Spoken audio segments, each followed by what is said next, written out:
Hello. During the Great Depression, nothing came easy. But with just 5 cents, an old truck, and a load of hay, John Tyson and his family found a way to deliver quality chicken to other hardworking people. Today, Tyson continues to find new ways to help put a chicken in every pot. Because people deserve farm-raised chicken of the highest quality. At Tyson, we remain committed to this simple promise: to always keep it real, to always keep it Tyson. Food that is fresh, full of flavor, and all for a good cause can only come from Tacos for Life in Springdale. Enjoy delicious tacos for a cause. When you buy a meal, Tacos for Life donates the proceeds to provide a meal to starving children. Download the Tacos for Life app for ongoing promotions and free food for our friends right here in Springdale. Great food for a great cause. Tacos for Life, 1210 JTL Parkway in Springdale. I'm Don Strubing. It's because of the generosity of people like you we are able to fully support the Fuel and Feed program. For this, we thank you and appreciate your help. I support Springdale Athletic Foundation because they care about our student athletes. My name is Zach Arns. I'm voice of the Springdale Bulldogs. Thank you for donating to the Fuel and Feed program. I support the Springdale Athletic Foundation because they care about our student athletes. The Fuel and Feed program raises money to help pay for pregame and postgame meals for kids and coaches. In addition, we raise funds to buy athletic footwear for the students to compete in. I'm Donald Tucker, Executive Director of the Springdale Athletic Foundation.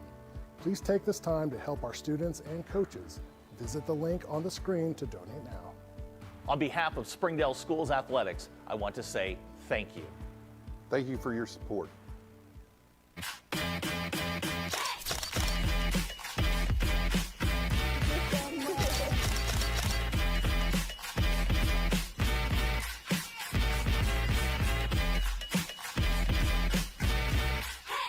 Joe and Larry here with Sam's Furniture. We just wanted to thank you for your business and to let you know that your purchase helps serve so many people.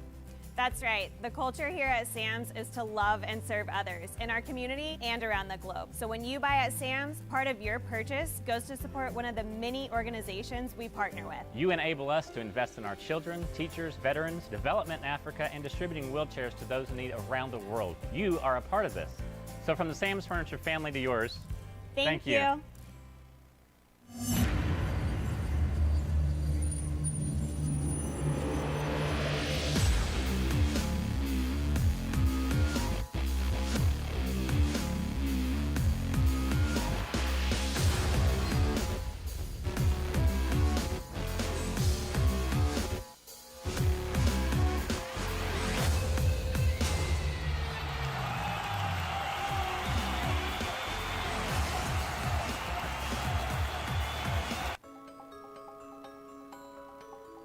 Ozarks Go from Ozarks Electric Cooperative is leading the fiber revolution, connecting the divide with high-speed broadband access to close that gap.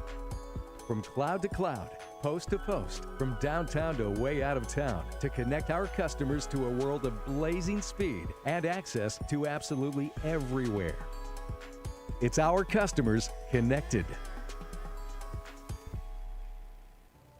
Thank you for supporting the Fuel and Feed program. I'm Cassie Lloyd, the head volleyball coach at Har-Ber High School, and without your help, this program would not be possible. I support the Springdale Athletic Foundation because they care about our student athletes.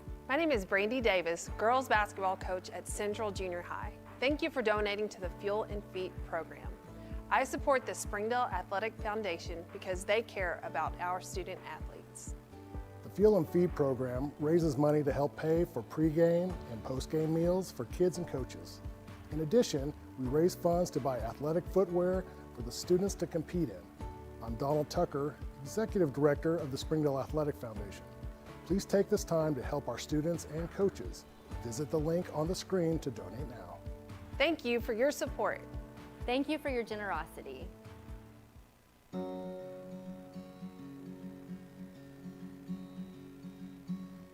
Hometown. That word still means something here. It means we're neighbors. We do the right thing. We care about your family. And you deserve the very best every time you walk in the front door. Har-Ber's. Hometown fresh.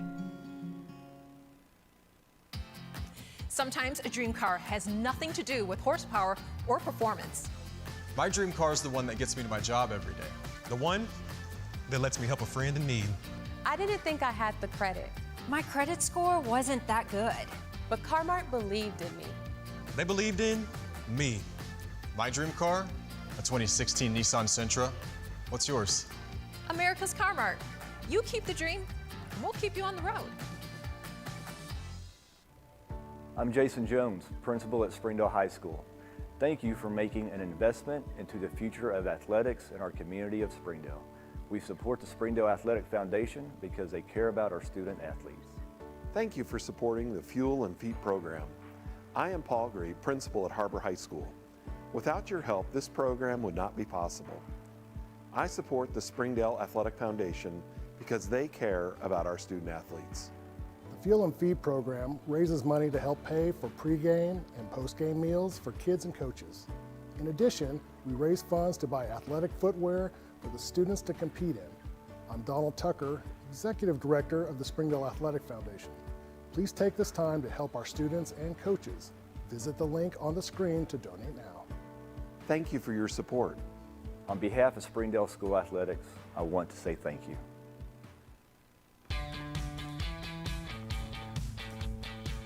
Goodbye, paperwork. Hello, convenience. Farewell, waiting. Hello, personal service. Catch you later, dreaming.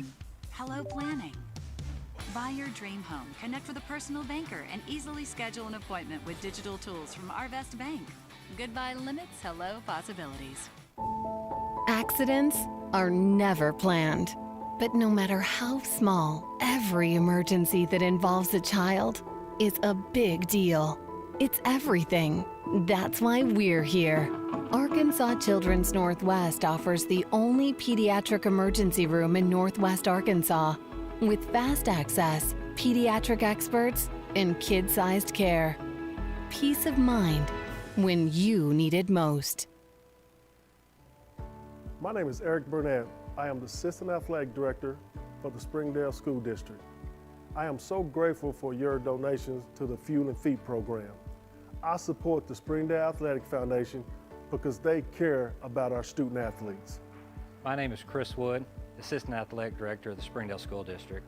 It's because of the generosity of people like you, we are able to fully support the Fuel and Feed program. For this, we thank you and appreciate your help. I support the Springdale Athletic Foundation because they care about our student athletes. The Fuel and Feed program raises money to help pay for pregame and postgame meals for kids and coaches. In addition, we raise funds to buy athletic footwear for the students to compete in. I'm Donald Tucker, Executive Director of the Springdale Athletic Foundation. Please take this time to help our students and coaches. Visit the link on the screen to donate now. Thank you for your support. On behalf of Springdale Schools Athletics, I want to say thank you.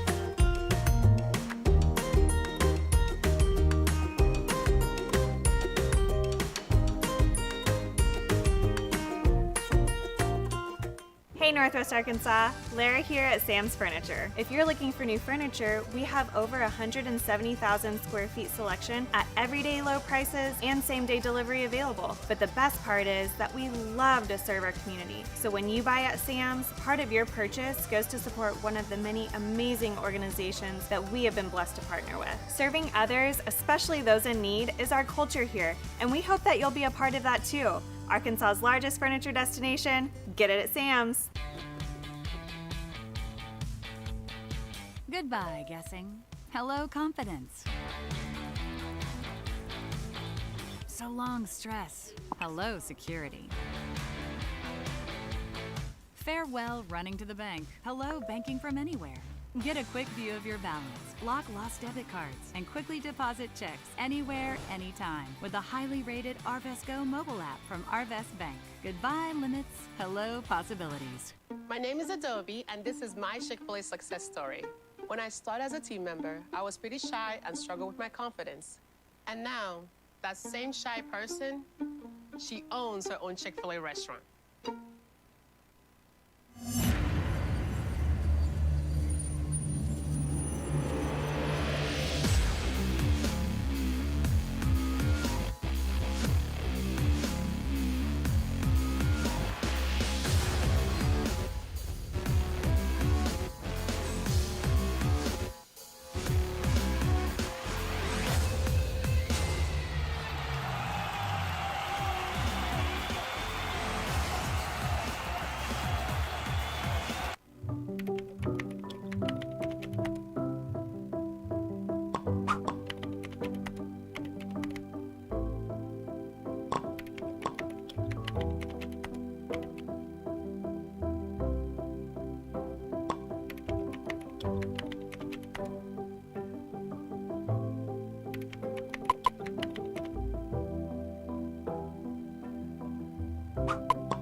From the famed Mayo Thompson Stadium in Fort Smith, Arkansas, it's the last 7A West football game of this week as the Har-Ber Wildcats have traveled south to take on the Northside Grizzlies that will lend itself to the playoff race.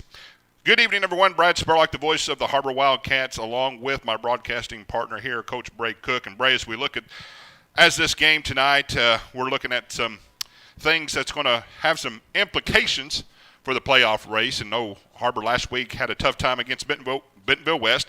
They did hang on the first half, but we see once again this is something coming down to this final stretch. What do you tell these kids going into this last few weeks? Well, Brad, it's great to be here tonight. It's a cold and wet night here in Fort Smith Northside. But when I'm talking to the players, I'm talking to them about having fun, going out there and playing our ball game. At the end of the day, these kids are aware of the records, the standings. They know where everybody's at. And you look at Northside, and they have not had the season that they would have dreamed of. But you can't let that slow you down when you come into a game like this, because if you do buy into that and you do get that lull, then you will have a hard time against a very talented football team. So you need to come out here, ignore the records, ignore some of the things that have happened this season for their team, and really focus on yourself, have some fun, and play some Har-Ber football. You know, Northside comes in tonight winless on the season, but as we know, this is the 7A West. Anything can happen, so the Cats need to be at their best tonight and try to hold off these Northside Grizzlies. So, Coach, what do we think on the defensive side that we need to look at from the Wildcats? Well, you know, defensively, one of the big keys here is going to be the line of scrimmage. We've shown a lot of the ability to control that in a lot of these games against some really, really talented opponents, and we've turned out well. So I know from experience, when you line up against the Northside in the trenches and you do not give them the respect they deserve, they will take advantage. So we've got a 7A West contest here tonight in a rainy Fort Smith, Arkansas. We got 54 degrees right now, and the winds are coming out of the northwest around 9 miles per hour, and the Har-Ber Wildcats have just entered into Mayo Thompson Stadium. We're getting ready for 7A West showdown between these two teams. As we look, once again, this is the last game of the week for the 7A West contest. All were moved yesterday up in northwest Arkansas, and these two were the last remaining for this week. So we're going to see an exciting brand, so all eyes will be on us tonight.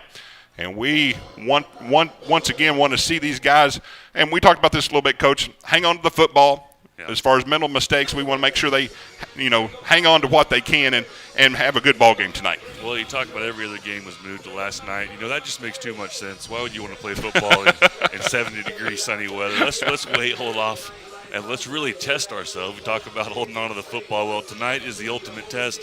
It is cold and rainy here in Fort Smith, so let's just make it a little harder for ourselves. That's okay. It's going to be a great time. These are games that you live for, baby. This is going to be fun. Captains for tonight for Har-Ber, number 14, that's Bordy Roland Reynolds. He's the kicker, which Har-Ber will be kicking off to start the game. And then also number 46, that's Devon Donaldson. And number 98 for Har-Ber, Kayshawn Holder. They're the captains for tonight for the Wildcats. And we're just a few moments away for kickoff and this Friday night game showdown between the Wildcats and the Grizzlies. The Wildcats have come in with their white jerseys, gray pants, white helmets, looking sharp tonight. Northside has their all-black uniforms, red helmets. And Har-Ber will be kicking off right to left on your television screen. And once again, a great 7A West showdown for conference standings tonight.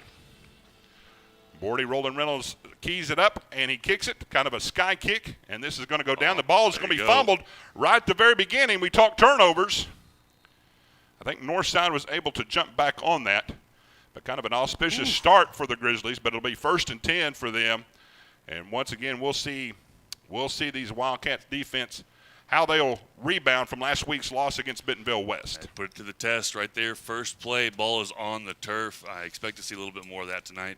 The team that's able to not do that as much is probably going to come out victorious tonight, and obviously the ground and pound run game is going to be a huge player in tonight's matchup. So the ball's going to be placed at the 26-yard line, 1st and 10. Once again, very rainy here tonight at the stadium. We'll see how that plays into the ball game tonight. Drew Jackson's the quarterback for the Grizzly, and he has a man in motion. He takes a snap. He drops back to pass. He's going to throw it out. It's got a man wide open, and that's Warren Beju, the running back. He catches but slips down. So right away, that's going to be a loss on the play of about 3 yards. The old turf monster will get you, especially in these conditions. That's 2 plays in a row now. The weather's been a factor. Northside on the ball in a hurry. They've got 3 to the far side, 1 to the near side. Empty backfield for Jackson. Har-Ber moves on defense. He looks down that way. Now is being pressured up the middle. Finds a man that was intended for Elijah Roger. Falls incomplete. Grayson Daspit there on the coverage. And it brings up a big 3rd down right away here in this game. Love the shift by the defensive line. In unison like that, we give that shift call and get everybody to move over. Potentially looking to draw maybe an offensive lineman offsides there or the false start. So 3rd down. Ooh. Jackson looking to the sidelines, getting the play, now calls out the signals. This is 3rd down and 12, 13 we'll call it. Jackson drops back to pass. He's looking this way again. This time he does find a man, and that was complete to Jaden Charles. Yeah, that was a beautiful play call there. They found a spot holding the defense, and whenever you get that check with me with that fake snap there, that's a dangerous combo. Kenan Doss on the stop for the Wildcats. Back on the ball in a hurry. Now he's flushed out to the right, being chased. He's going deep. He's got a man, and that time it is incomplete. Kenan Doss once again on the coverage. Great coverage there by the Wildcats, so it brings up 2nd down and 10 for the Grizzlies. 2nd down. Now they're going through the air a little bit more than I anticipated. They're not afraid to throw it around. Jaden Charles was the intended receiver. He comes back to the line limping a little bit. We'll watch that and see how that plays out the rest of the game.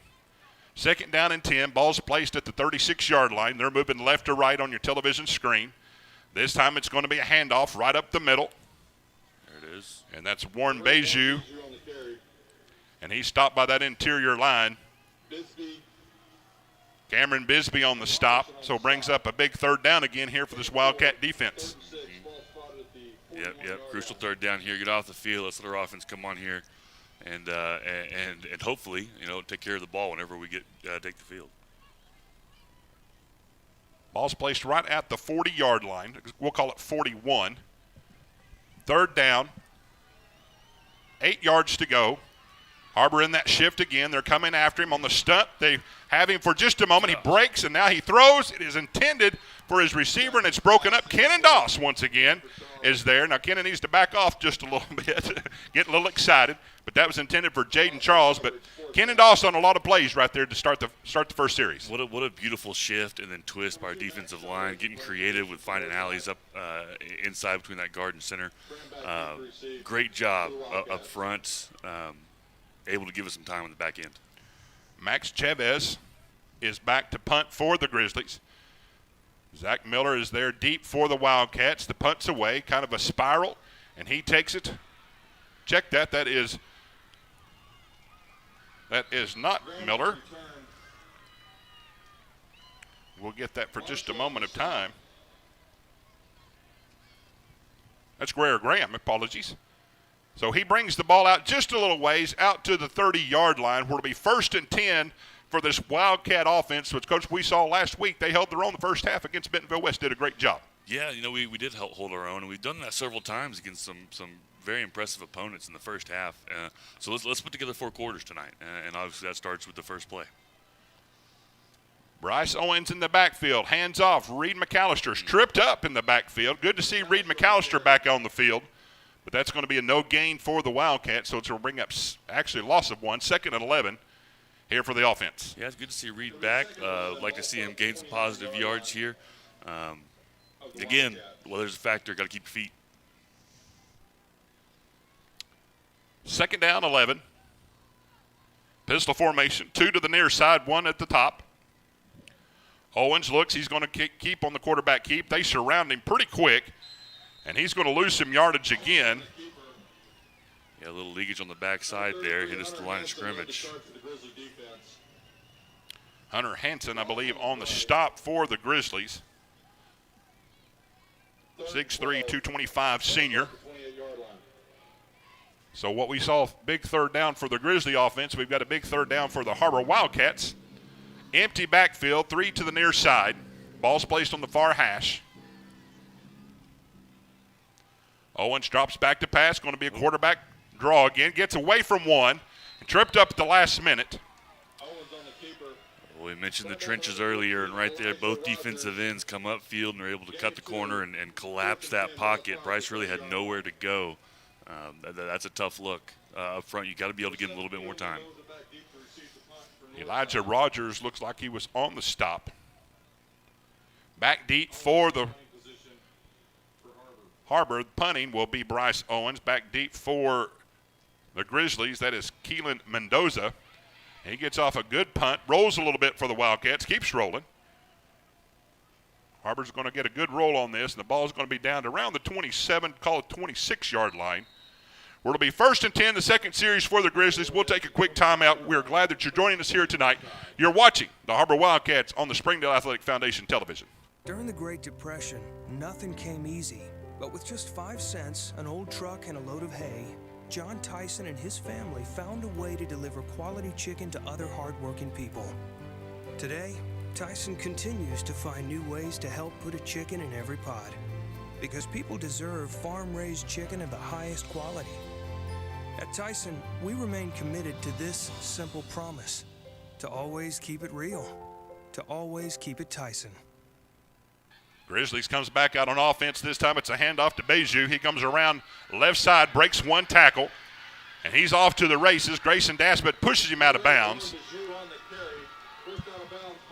But that's going to be right around 40 yards. Check that, about 30 yards on the play, but that's going to be 1st and 10 for the Grizzlies. Yeah, and that's one of those plays that could have been stopped right at the line of scrimmage or to gain a 1, and we aren't able to wrap him up, take him to the ground, and we had to pay for it. Ball, they're back on the ball quickly. Once again, this time he pulls it back. He looks downfield, pulls it, and goes to the left side, and this time he throws it into the ground. Once again, there's Kenan Doss on the coverage. And that's going to be an incomplete pass. 2nd down for the Grizzlies. Got a flag out there. We are high above on this stadium. The rain has come down on our windows a little bit, so it's maybe a little hard to see, but we'll do our best to give you the coverage. There is a flag.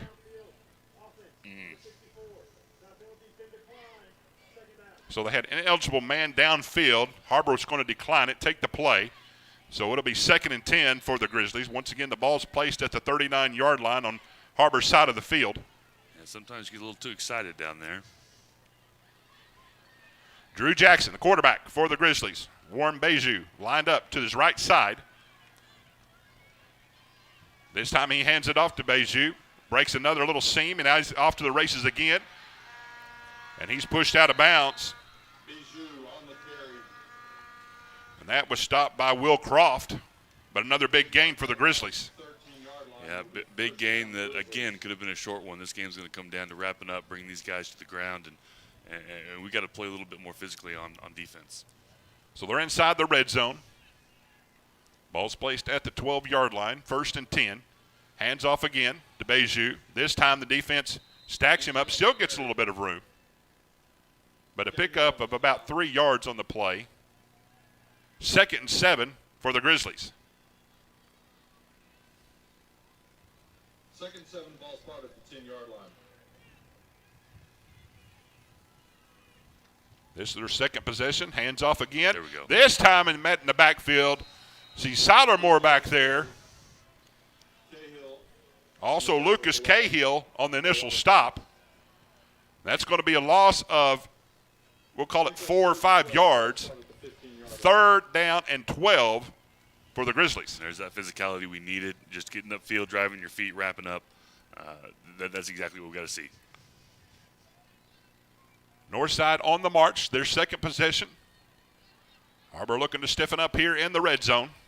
Big 3rd down. Both sides, has a man in motion. Now he comes back to the near side. Jackson rolls out that way. He throws it, and it's incomplete. Back there, Grayson Daspit on the coverage. Yeah, great coverage. And what we don't see there is on the left side, top side of your screen, a beautifully executed stunt by our defensive line, able to have a free rusher, which rolls him out of the pocket and gets him off balance. Great job by our defensive front. Jaden Charles was the intended receiver, falls incomplete. 4th down, they send on their field goal unit. And this is Jalen Chavez. And this is attempted for a 32-yard field goal. Snaps back, it is down, the kick is up. And it is no good. Har-Ber Wildcats stiffen there on the red zone, so they'll get their second possession. We'll take another quick timeout. You're watching the Har-Ber Wildcats on the Springdale Athletic Foundation Network. Food that is fresh, full of flavor, and all for a good cause can only come from Tacos for Life in Springdale. Enjoy delicious tacos for a cause. When you buy a meal, Tacos for Life donates the proceeds to provide a meal to starving children. Download the Tacos for Life app for ongoing promotions and free food for our friends right here in Springdale. Great food for a great cause. Tacos for Life, 1210 JTL Parkway in Springdale. We come back here to Mayo Thompson. This is the second possession. Reed McAllister there on the play was wrapped up in the backfield, a loss of 1. Wildcat offense not getting much push on the line right now, so it's going to be 2nd and 11 for this Wildcat offense. No, we're not. We've tried to attack the run game several different ways, and right there we try and hit the left edge and just don't quite get that defensive end reached and don't make it back to the line of scrimmage. Owens in that pistol formation. Once again, hands off to Reed McAllister. Around right side, got a little bit of room. This time he is tackled. Number 40, Angel Johnson on the stop. Angel Johnson on the stop for the Grizzlies.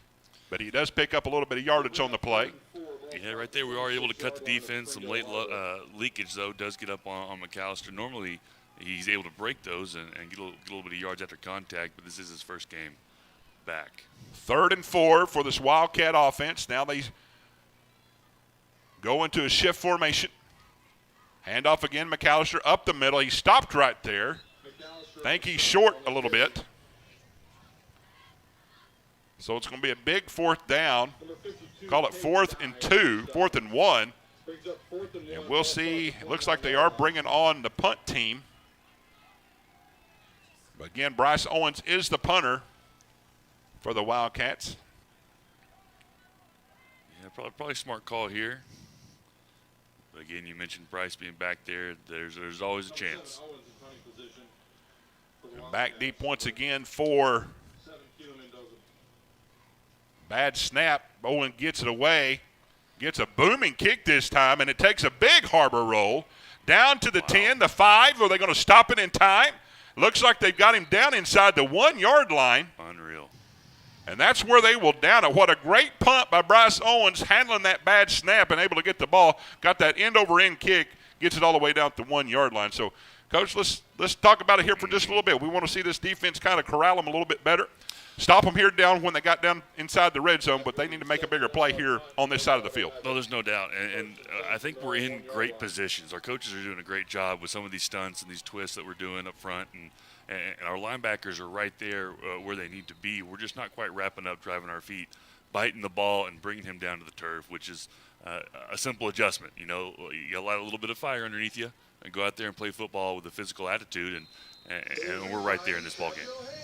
We've got 4:39 left to play here in the first quarter. Both teams have had the ball twice. Not much movement. Well, Northside has moved a little bit, but they are backed up and enter into the end zone for the 1 yard line, where it'll be 1st and 10. This time they go into this Wildcat formation, and this is their running back, Beju. He's calling for the snap. Fumbles the ball inside the end zone. There's going to be a scramble for it. It looks like Har-Ber may have it. It is a touchdown. Wow. A recovery by the defense. Har-Ber Wildcats take an early score, 6-0. Wow, what a huge play. And I'll tell you, it all comes back down to that punt. You know, Bryce was able to get that ball off. We get the roll. We get the stop on the one, and good things happen.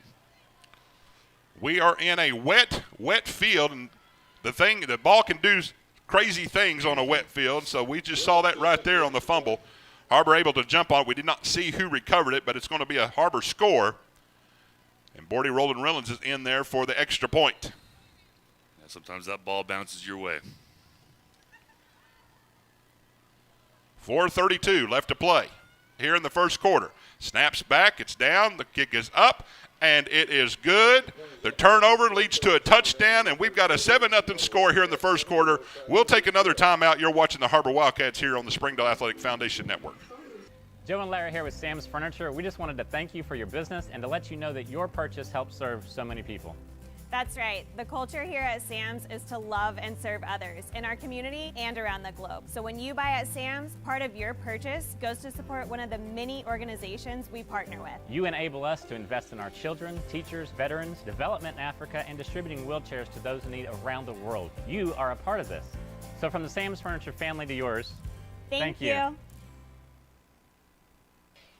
We are back. We've had some family and friends travel down north on I-49, have braved the weather. They're getting treated to an early 7-0 lead here for the Wildcats. Yeah, nothing like a rainy football game. You know, let me tell you, I was on our way down here. I was looking up. I didn't know if it was going to be turf or not. Yeah. Because those games get rowdy when you get the dirt field and get some weather like this. Bordy Roland Reynolds set to kick it off, has it teed up. I was telling some of the kids here earlier, Northside used to be the famed football team for the longest time. Mm-hmm. And this field, no doubt, had a lot of great clashes here on a Friday night. Oh, there's no doubt about that. And looking for Har-Ber to have another great one here. Reynolds boots it. Now he just squibs it down the field. And once again, there's a little bit of muff on the play. This time, Northside. And we'll see what happens. We might have gotten it. We'll see. It looks like Har-Ber may have jumped on the ball. It was touched by Northside. Har-Ber's got the ball. Wow. Lucas Cahill on the recovery. And the kicking game is playing a big part right now here in the first quarter. Huge play. That's such a momentum shift, and the opportunity we have right now is crucial. We get a 2-score lead just on special teams. So Har-Ber will take it over. They're at the 22-yard line. Northside into the field. This time they go empty set. Bryce Owens in the backfield. This time Wright goes in motion. He throws out that way, so set up for a wide receiver screen. Falls a little bit short, falls incomplete, so it's going to be second down for the Wildcats. Big second down. Let's get some movement up front. You'd like to see our offensive line really handle these guys and create that tempo that we're used to seeing out of our offensive line. We're used to some big-time runs that bust after 4 quarters of some violent O-line trench play, but we haven't seen that quite yet. Now, we've seen this alignment before. We've got Gilder and Wright in the backfield. Now there's a shift in the pistol formation. Got a man in motion. That's Zach Miller coming in motion now. It's going to be a handoff, jet sweep around right side. Got a little bit of room, and he is pushed out of bounds, but a great pickup there of around 10, maybe call 11 yards there for Zach Miller. Huge play, huge blocking by the receivers, able to get some extra yardage. We want to see some yards after contact. That's kind of what we've been known for this season. I'd like to see that get ramped back up, especially with our running back into the game tonight. So the ball's going to be placed inside the 10, so it'll be first and goal at the 9, we'll call it. Har-Ber on the march, once again breaks that set, empty backfield.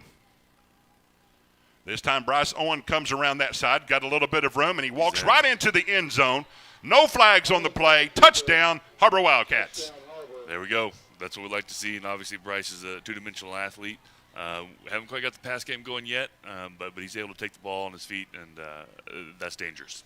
You know, coaches, I think about a lot of this wet ball and the wet conditions that we're in. Sometimes they like to take those shots maybe early on, and maybe later down the line of the game you might see more of a ground and pound. Yep. But anyway, Har-Ber has already struck twice on 2 turnovers. The great fortunes that we have had tonight. And Bordy Roland Reynolds is set up for the extra point. Will Croft is the holder. Snaps back. It's down. Low snap, but at that time it is blocked. Another special teams play. I mean, goodness gracious. We saw the bad snap there. He tried to, Will Croft tried to corral it and put it there on the tee, but falls incomplete. They were able to come right up the middle. So it's blocked. It falls incomplete, or excuse me, gets blocked. And so the extra point is no good. So we've got a 13-0 score. We'll take another quick timeout. We'll be back right after these messages.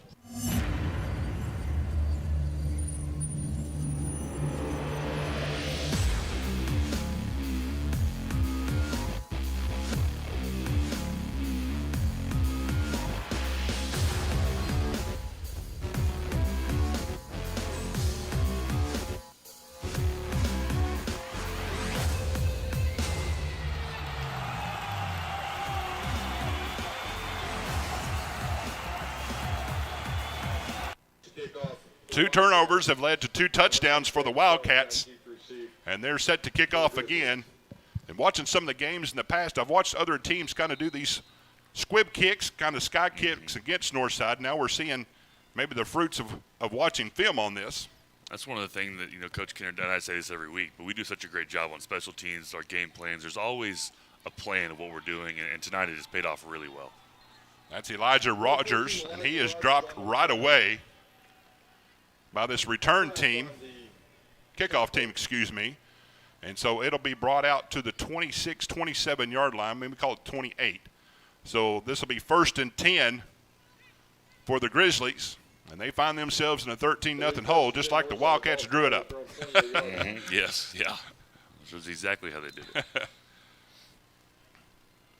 Drew Jackson, quarterback for the Grizzlies. Warren Beju set up to his left side. Got each man split out each side. And this time it's a handoff to Beju. He comes up the middle. There's a stop. He bounces off another tackle. Wow. He's like a bowling ball and just bouncing off things. Jalil Coven on the carry. Yeah, and you got 2 big pullers coming around like that. You got to be able to stop their momentum at the line of scrimmage, allow for your linebackers to get some free hits, and again, it comes down to wrapping up. Jacob Ellaby on the stop there for the Wildcats. He picks up about 8, 2nd and 2. Jackson calls it out, hands it off. This is Beju. This time the interior line able to stop it. But they do pick up the first down. Ball's placed at 39. It's going to be close to the near hash here.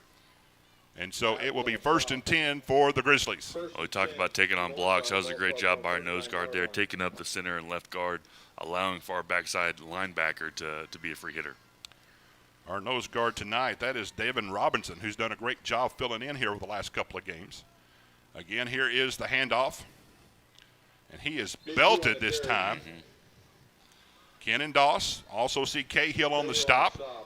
But that's a pickup of about 5 yards, 2nd and 5 here for the Grizzlies. So they come back to that gap scheme that seems to be a favorite of theirs, especially to the right side, pulling that big left guard, left tackle around to the hole.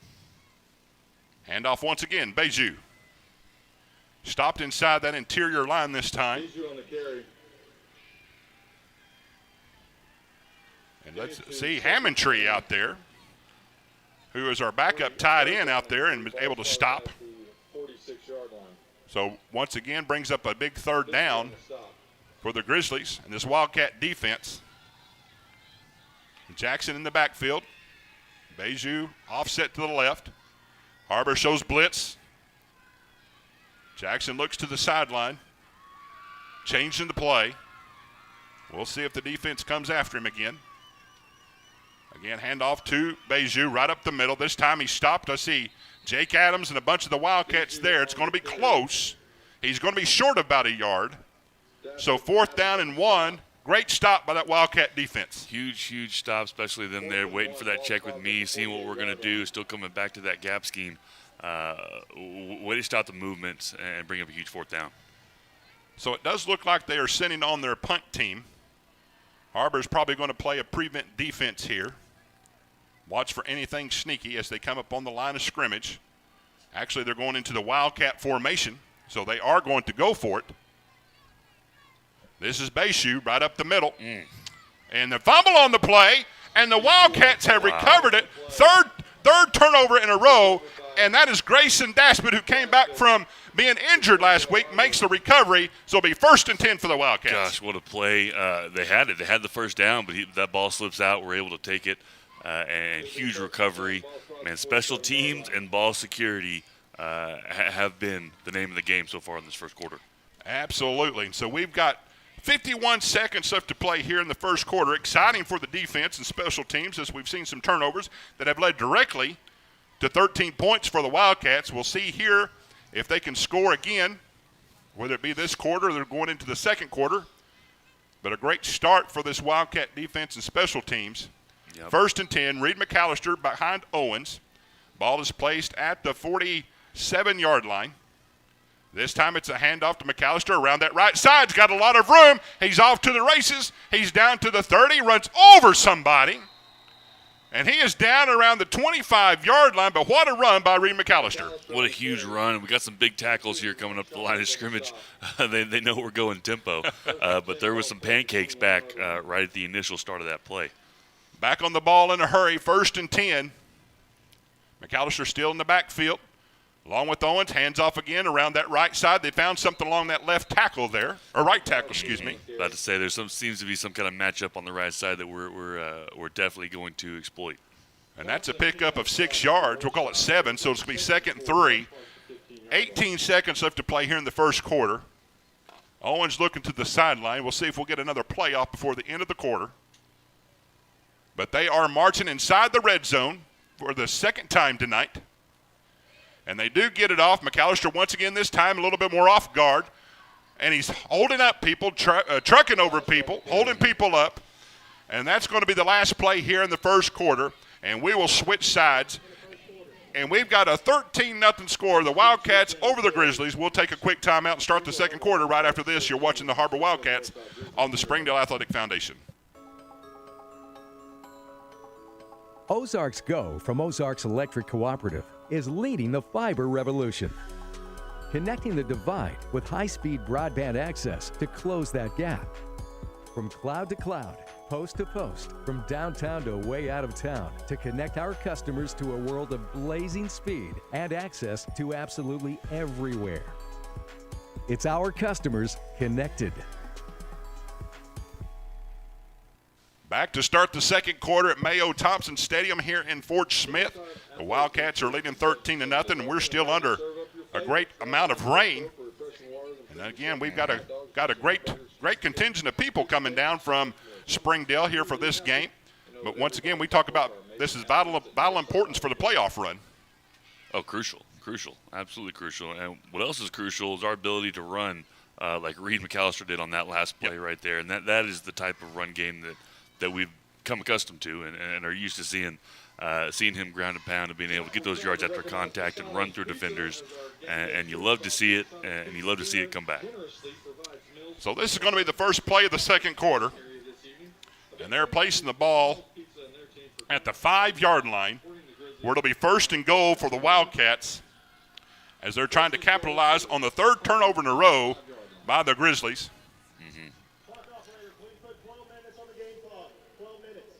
That is important. And we're trying to get the clock set for the Wildcats here in the second quarter. Now they have it set, and we're ready to go. So big play here, 1st and goal. Gilder in motion, now goes back to the left. Owens looking that way to Gilder, falls incomplete, and I think I see a flag come out. I think he got there just a tad early. I'll tell you what, that was beautiful protection there by our offensive line. The right side able to waterfall back and contain those rushers and able to backpedal faster than they're able to get upfield is an impressive feat. So that's a correction on my part. I thought I saw a flag come out. There's no flag. Falls incomplete. Wishful thinking. Yes. Trying hard for the Wildcats. 2nd and goal at the 5. McAllister lined up behind Owens. 2 to the far side. Oh. There's a fumble on the play this time. And we're snake bit with the fumbles as well. This time Northside picks it up. And they're going to stop the Wildcats there on the 5-yard line. Yeah, it's not great. That is that's what you're definitely terrified of as a coach. You're thinking about that every single snap, every single play. Something wild like that could happen, and there it is. So now you're going to be able to adjust to the sudden change and be looking for a shot at a north side right here. That's kind of one of those things that you can't plan against. And when you have this exciting momentum shift, you take advantage and go for the jugular, as they say. So we'll got to be safe on the back end. Have your eyes smart in coverage here. So the Grizzlies are going to take the ball over. They've got it placed around the 7-yard line. Call it 8. So 1st and 10. Close to their own end zone.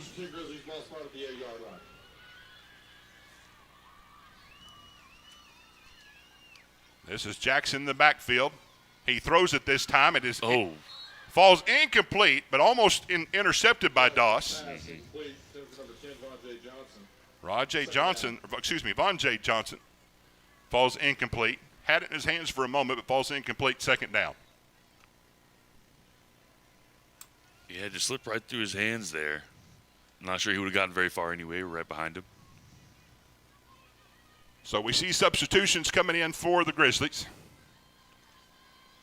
Looking for the play. 12 seconds on the play clock. Now they're getting set up. Jackson in the backfield alongside Beju. Gets the snap. He's looking this way. Now he's throwing down deep. Doss is there once again on the coverage. That was intended for Kayleen Mendoza. And it falls incomplete. And Doss has had a little workout this first half. Yeah, that's that shot I was just talking about. You know, they try and take advantage and try and catch you while you're sleeping on that momentum change, but it doesn't quite work out for them. We've got a man down for Har-Ber, and we'll take a quick timeout with them. Once again, we're in the 2nd quarter, 13-0. We'll be back right after these messages.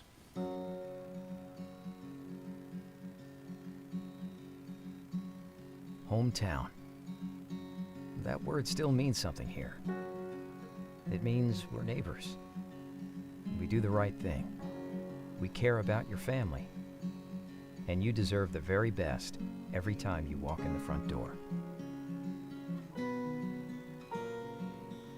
Har-Ber's. Hometown fresh. And we are back here at Mayo Thompson Stadium. Har-Ber had a man go down. We're trying to get that number for you, but he's being helped off the field. Northside took a shot. Falls incomplete on that last play. Big 3rd down for this Wildcat defense. Could hold them here, maybe able to get the ball back in pretty good field position. Drew Jackson waving to the coaches, trying to get their attention for something. Now he calls out the play. Play clock has not started yet. Now it starts. Jackson drops back to pass, straight back. He throws it down this way again, and he's got a man. Oh, and it falls incomplete, and that's Keelan Mendoza again. Right in his hands, falls incomplete. Kenan Doss right there on the coverage. So it will be 4th down, and Northside will have to punt back to the Wildcats. Yeah, it's an interesting play call there. You know, you look at going right back to it. Obviously, there's a matchup or something they liked in coverage, but neither one of those passes, I would argue, were very close to being completed. So obviously they like something there. Mac Chavez is back for the Grizzlies. And for the Wildcats back deep, that's Greer Graham. And now we've got a penalty flag. We've got a timeout on the play. We'll take it with them. We've got 11:38 left to play here in the first half. 13-0 Wildcats over the Grizzlies. We'll be right back. Sometimes a dream car has nothing to do with horsepower or performance. My dream car is the one that gets me to my job every day. The one that lets me help a friend in need. I didn't think I had the credit. My credit score wasn't that good, but Car-Mart believed in me. They believed in me. My dream car, a 2016 Nissan Sentra. What's yours? America's Car-Mart. You keep the dream, and we'll keep you on the road. So after the timeout, it's going to be 4th down and 10 for the Grizzlies. They took a couple of shots here to the right, or their left side. Falls incomplete, so it's in punting formation. Max Chavez once again on the punting team is back deep. Greer Graham is set up for the Wildcats. Look to return this, get good field position out of this. Chavez has to look out because he is standing close to that end line. If he takes anything step backwards, could be a safety. Gets a snap away. He gets the punt away. And it's just a little dribbler down the field. Greer Graham gets away from it. Does take a Grizzly bounce. And it falls into Har-Ber territory. And that, not sure if they're allowed to do that or not, but he's trying to get a little bit extra roll out of it. But hey, every inch matters and every yard counts, and can't blame the young man for trying. So it'll be down at the 47-yard line of Har-Ber, where it'll be 1st and 10. We saw the Wildcats go down the field a little while ago and needs to hang on to the ball, see if they can score on this possession. 11:16 left to play here in the first half. Wild first half. 3 turnovers by the Grizzlies we saw, one by the Wildcats. 2 of those turnovers have led to Wildcat points. Fakes the handoff, and he's going down deep. And that's Uno, and that is intercepted. Max Chavez he's the punter, and he's there going step for step with Hayden Branch and gets the interception. So now we've seen 3 turnovers for the Grizzlies, 2 for the Wildcats, back-to-back turnovers for the Wildcats. Back-to-back turnovers, and that ball's just a little underthrown, and I can't tell from sitting up here whether we're into the wind or out of it or what's going on down there, but that's a great play by that defender. Man, because we had him beat. Yep. We were behind him. Should give him the ball. So the defense is going to have to come back on the field. He's able to intercept that ball. It's placed at the 17-yard line. 1st and 10 for the Grizzlies. Back and forth we go. And this time it's a handoff. That's Warren Beju again. This time the defense stiffens a little bit inside.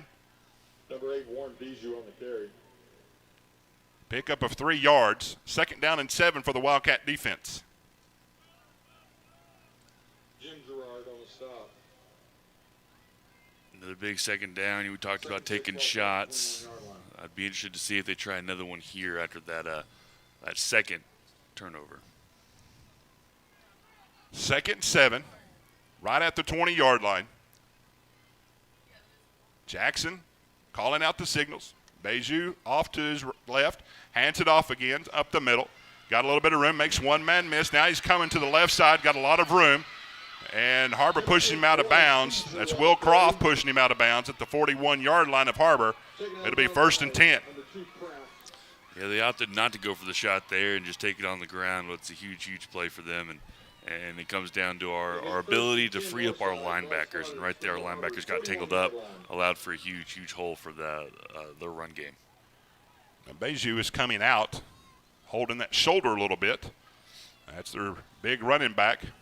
In his place, I see Jaleel Coven in the backfield with Jackson now. Fakes the handoff. He's looking this way again. Oh, and this time got their signals crossed a little bit. Mendoza was the intended receiver. And we see Cannon Doss again, but we do see a flag down on the play. I'm not sure what the miscommunication was.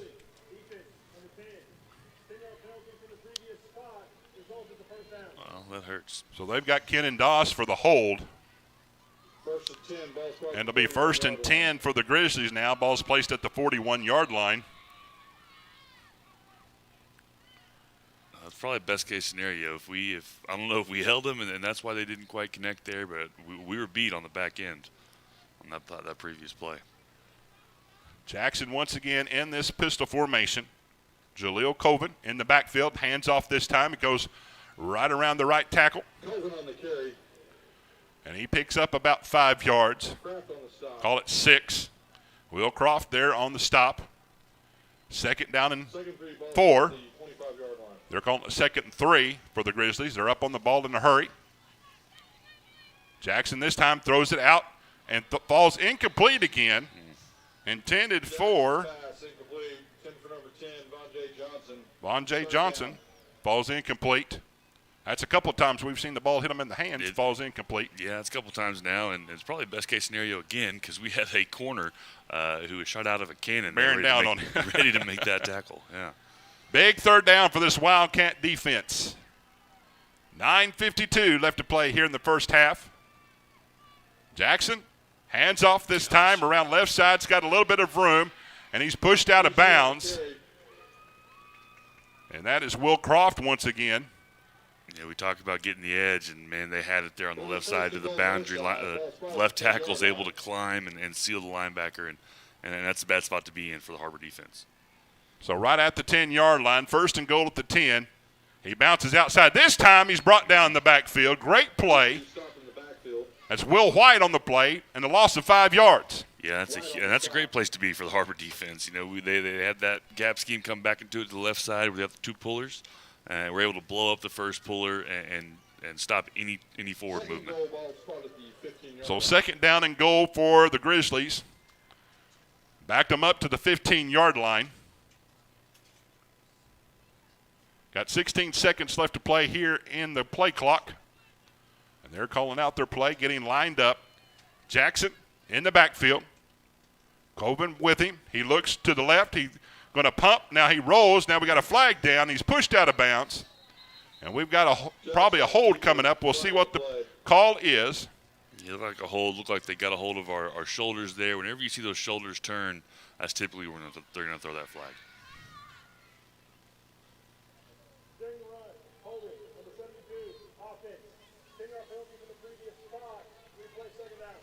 Vladimir Areta on the hold for the Grizzlies, and Har-Ber's going to take the penalty. 2nd goal, ball spot at the 25. Back them up another 10 yards. So now it's 2nd and goal at the 25-yard line. So Har-Ber's defense is stiffening up here as they got close to the goal line. They pushed them back, stopped them on the previous play, and now got the hold. So now, once again, they will repeat 2nd down, but it'll be 2nd goal at the 25. Drew Jackson in the backfield. Calling the play. Looking. Now he comes over the middle. Got a man open.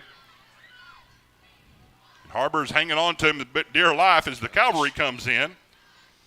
Will Croft on the stop. Von J. Johnson once again on the reception. So they pick up close to 17 yards, but it's big 3rd down and goal here for the Wildcat defense. Well, and 7 of those yards came after contact with the Wildcat on his back. That's where you got to plant your feet, drive your feet, and get that man to the ground. A little over 8 minutes left to play in the first half. Now we've got a reverse on the play. That's Keenan Mendoza, and he is pushed down in the backfield. Great play, great read by the defense. Grayson Daspit to see Will Croft back there. Yeah, did a great job tracking that second reverse player. He almost had the edge on us, able to track him down in the backfield. Mendoza holding his arm a little bit. And now we see a new kicker for the Grizzlies. And now we've got a timeout. That's Nick King. Or do we actually have a false start against the Grizzlies, so they'll back it up another 5 yards. They switch the kickers off from time to time. Max Chavez, he's the holder. Jalen Chavez usually comes in for the extra points that are twin brothers. And this time Nick King's, I think he's the long-range kicker. And we'll try this field goal attempt again. The ball's going to be spotted down at the 25 where the holder will have it. So a 35-yard attempt. King's kick is up, and it is good. And so we've got a new ball game with 7:08 left to play. And I thought we were having a power outage, but I guess it's the way they celebrate with the lights. So it is 13-3. Wildcats over the Grizzlies. We'll take a timeout. We'll be back right after these messages. Goodbye, paperwork. Hello, convenience. Farewell, waiting. Hello, personal service. Catch you later, dreaming. Hello, planning. Buy your dream home. Connect with a personal banker and easily schedule an appointment with digital tools from Arvest Bank. Goodbye limits, hello possibilities. So the Grizzlies take advantage of the Har-Ber interception. They go down, and Har-Ber's able to stop them on that third down for the field goal. And we've got a ball game 13-3. So obviously the turnovers are playing a big part here in this first half, Coach. Huge part in this first half. But, we'll take field goals over touchdowns any day of the week. Great job by our defense, able to hold off there, especially, with it being a goal line situation there for a second. Very impressive stand. Let's keep it rolling. And, again, like you mentioned, let's keep a hold of the ball, especially right here in special teams. Now we see the sky kick here for the Grizzlies. And we've got a little bit of room up the middle on the return. Great field position. We'll take that all day. That's Lincoln Pocius on the return, able to scoop it up on that sky kick and brings it out to 45. Great return, great field position here for the Har-Ber Wildcat offense. Yeah, I'd like to see us come out here and hold on to the ball. We'd like to see the run game. We've established that pretty well. Be fun to watch us throw it through the air, but then again, with this rain, I don't know if that's going to be your best choice, especially with a couple ball security issues we've already had. I will probably date myself a little bit, but watching these new fields, they've got this field turf. In the old days, this would be a pile of mud. Mm-hmm. Yes, it would. And so now we see these field turfs are able to hold this water a little bit. Now we've got one of these waggle plays right up the middle. There we go. And we've got a man, and that looks like that is, get the number here, Trayson Wright on that little waggle we had, and he brings it out to the 20-yard line. So first play, they're right in Grizzly territory. What a great executed play. I mean, beautifully blocked up, able to get exactly what you want. Back on the ball in a hurry. They're going to try to run it again. This time Owens keeps it, blows him up in the backfield, and he didn't go anywhere. And that's going to be a loss of about 5 yards. Looks like they tried to run it again, or they were going to run something out of that, but did not work. Yeah, but a great executed play. I'm not sure that one was a great executed play. I'm not sure where the miscommunication was, but not exactly what you want. Second down. We'll call it 15. Ball comes back out to the 26-yard line. Wildcat offense like to keep this momentum after that first play, after the kickoff and the first play. And we got an empty set.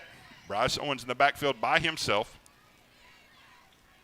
And this time it's going to be a handoff to Zach Miller. He's got a little bit of room on that left side. Picks up that 5 yards. So it's going to be 3rd and 10 for the Wildcat offense. Yeah, big double team there on the left side. We had some poor linebacker backpedaling for his life, but we got to have our eyes inside, get some of those scraping inside linebackers over the top. Looked like Anjul, if I would say his name correctly, Johnson on the stop. They're going to call it 3rd and 11 as the ball's placed at the 21. Har-Ber going left to right here in the second quarter. And he's going to hand it off right up the middle. McAllister pushes, gets the line behind him a little bit, pushing some more. And he falls down around the 27-yard line. Northside comes out with it. Oh, wow. And they are going to call a turnover. Wow. I thought they called the play dead. And the coach is coming out of the field. Coach Danaher is wanting an explanation for this because it looked like they had called the play dead. Northside strips the ball. And they come away with it, and they're going to call it a turnover.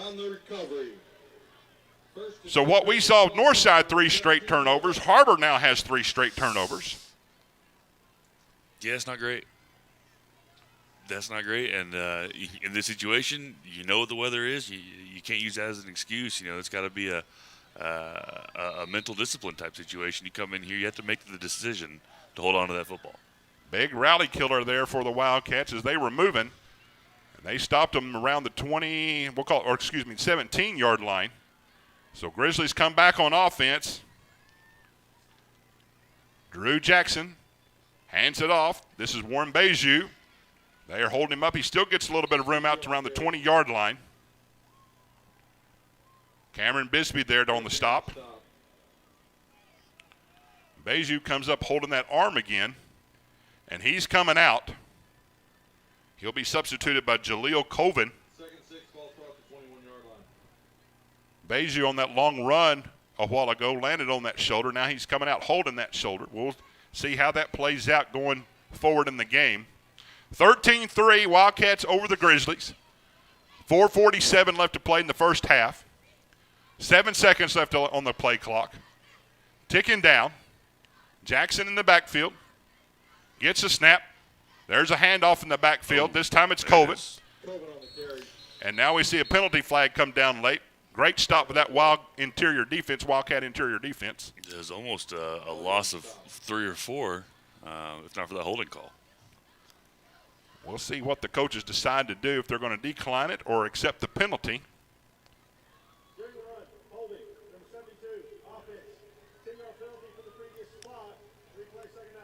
So they will accept the penalty. That's Areta again. He held on the last series, pushed them back 10 yards. So with that, it's going to repeat of second down, but now the ball's placed at the 11-yard line, going backwards. Big play by this Wildcat defense coming up. Now we've got empty backfield, and we've got substitutions coming in.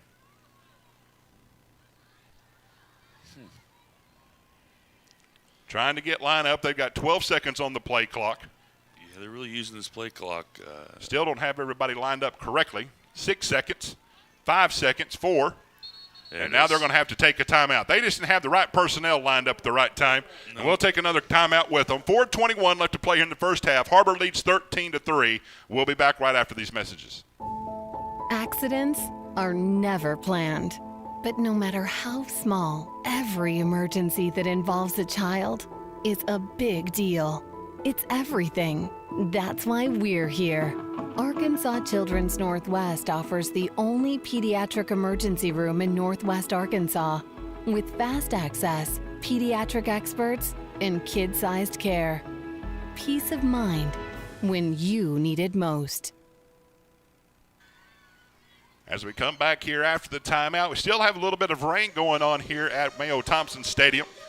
More of a misty rain, continuous rain. It's caused havoc for both teams, as both teams have had 3 turnovers. Har-Ber able to score on 2 of them, and we've seen Northside able to score a field goal on the last one. You know, the rest of Northwest Arkansas didn't get to have this much fun playing football. They played in the beautiful weather yesterday. So lucky us. Again, these are the games you live for. You know, go out there and hit somebody and knock the ball out again. So as we resume play, it's going to be second down, 15 for the Grizzlies. And this time they set up the little screen. Oh, and this time he is met in the backfield, loses some more yardage. Man, what a play call. That was beautifully timed defensive play call. You have your standing linebackers there showing blitz, pull out of it, able to sniff that out quickly. Will White looks like they're to stop the wide receiver screen. Loses another yard. So we'll call this third down and 16 on the play. Northside's going the wrong way thanks to that Har-Ber Wildcat defense.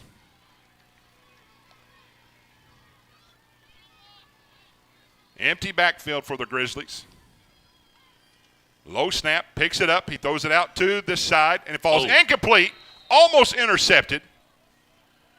Jackson's pass, incomplete, intended for Charles. That was Jaden Charles, the intended receiver, falls incomplete.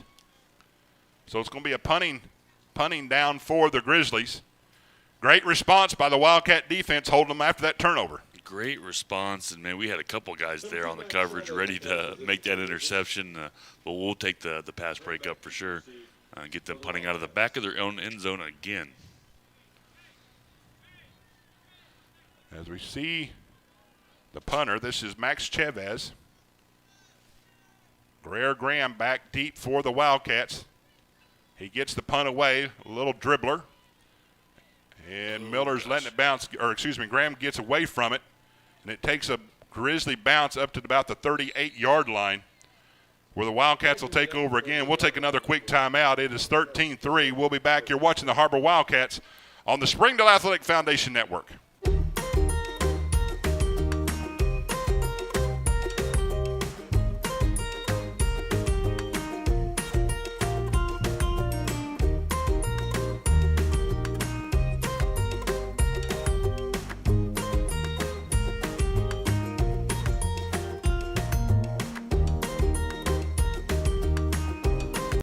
As we come back, the handoff is to McAllister up the left side this time. Gets a little bit of push. Hang on to that ball. This time he covers it with both hands, and he picks up right around 5 yards. So great pickup there by McAllister. 2nd and 5 for the Wildcats. Great pickup. You'd really like to see our offensive line get back into those little scrums like we saw earlier this season. Those guys flying in there. We need some more of that.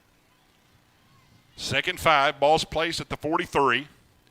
Gilder goes in motion. This time it's a little flare pass out to McAllister, who slips down. Owens looking downfield and throws it out to his receiver, Reed McAllister, but he falls and he's going to lose yards. About 3 yards on the play. We'll call it 3rd and 8 for the Wildcats. Yeah, and it looks like Bryce traded some paint there with the backside defensive end. I'm not sure what happened on the top of the screen. That end might have gotten the edge there and collapsed the pocket. So McAllister goes out, brings in an extra receiver. Zach Miller in.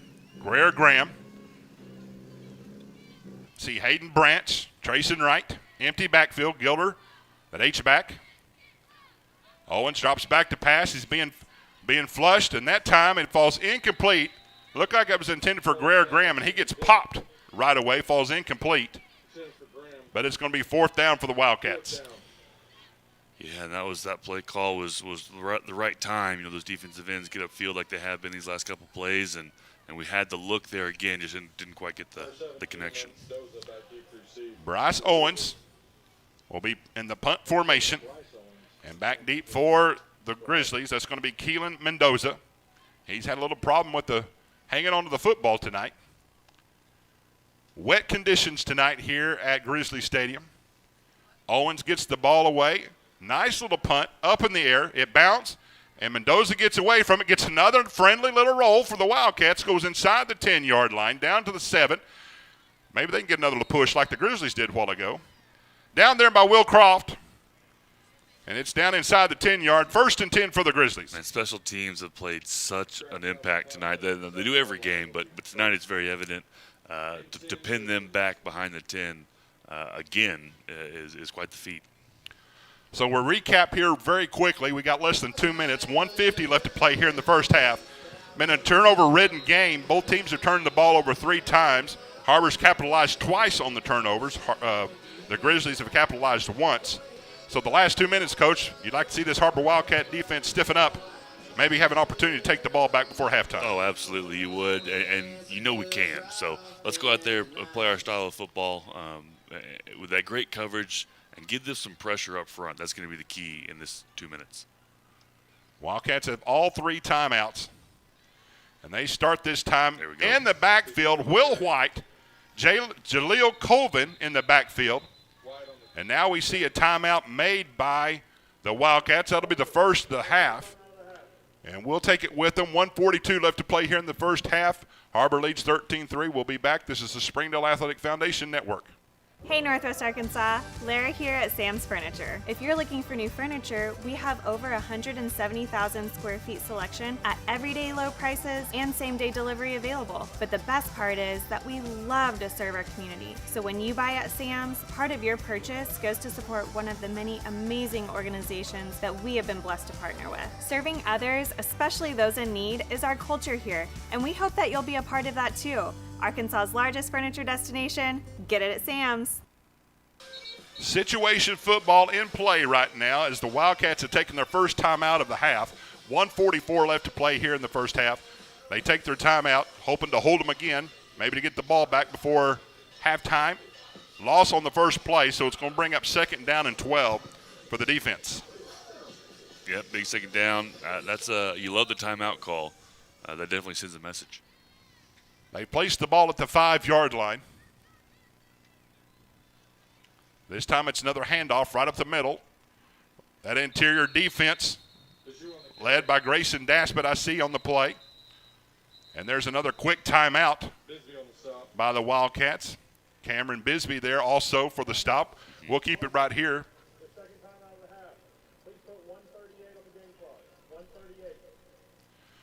As made mention of, these are raining conditions here at Northside. Been raining most of the day, and as we're here, first let's give a big shout out to these young people here who've got this on the air, and they are braving the weather. We're having some camera issues. We're high atop this stadium.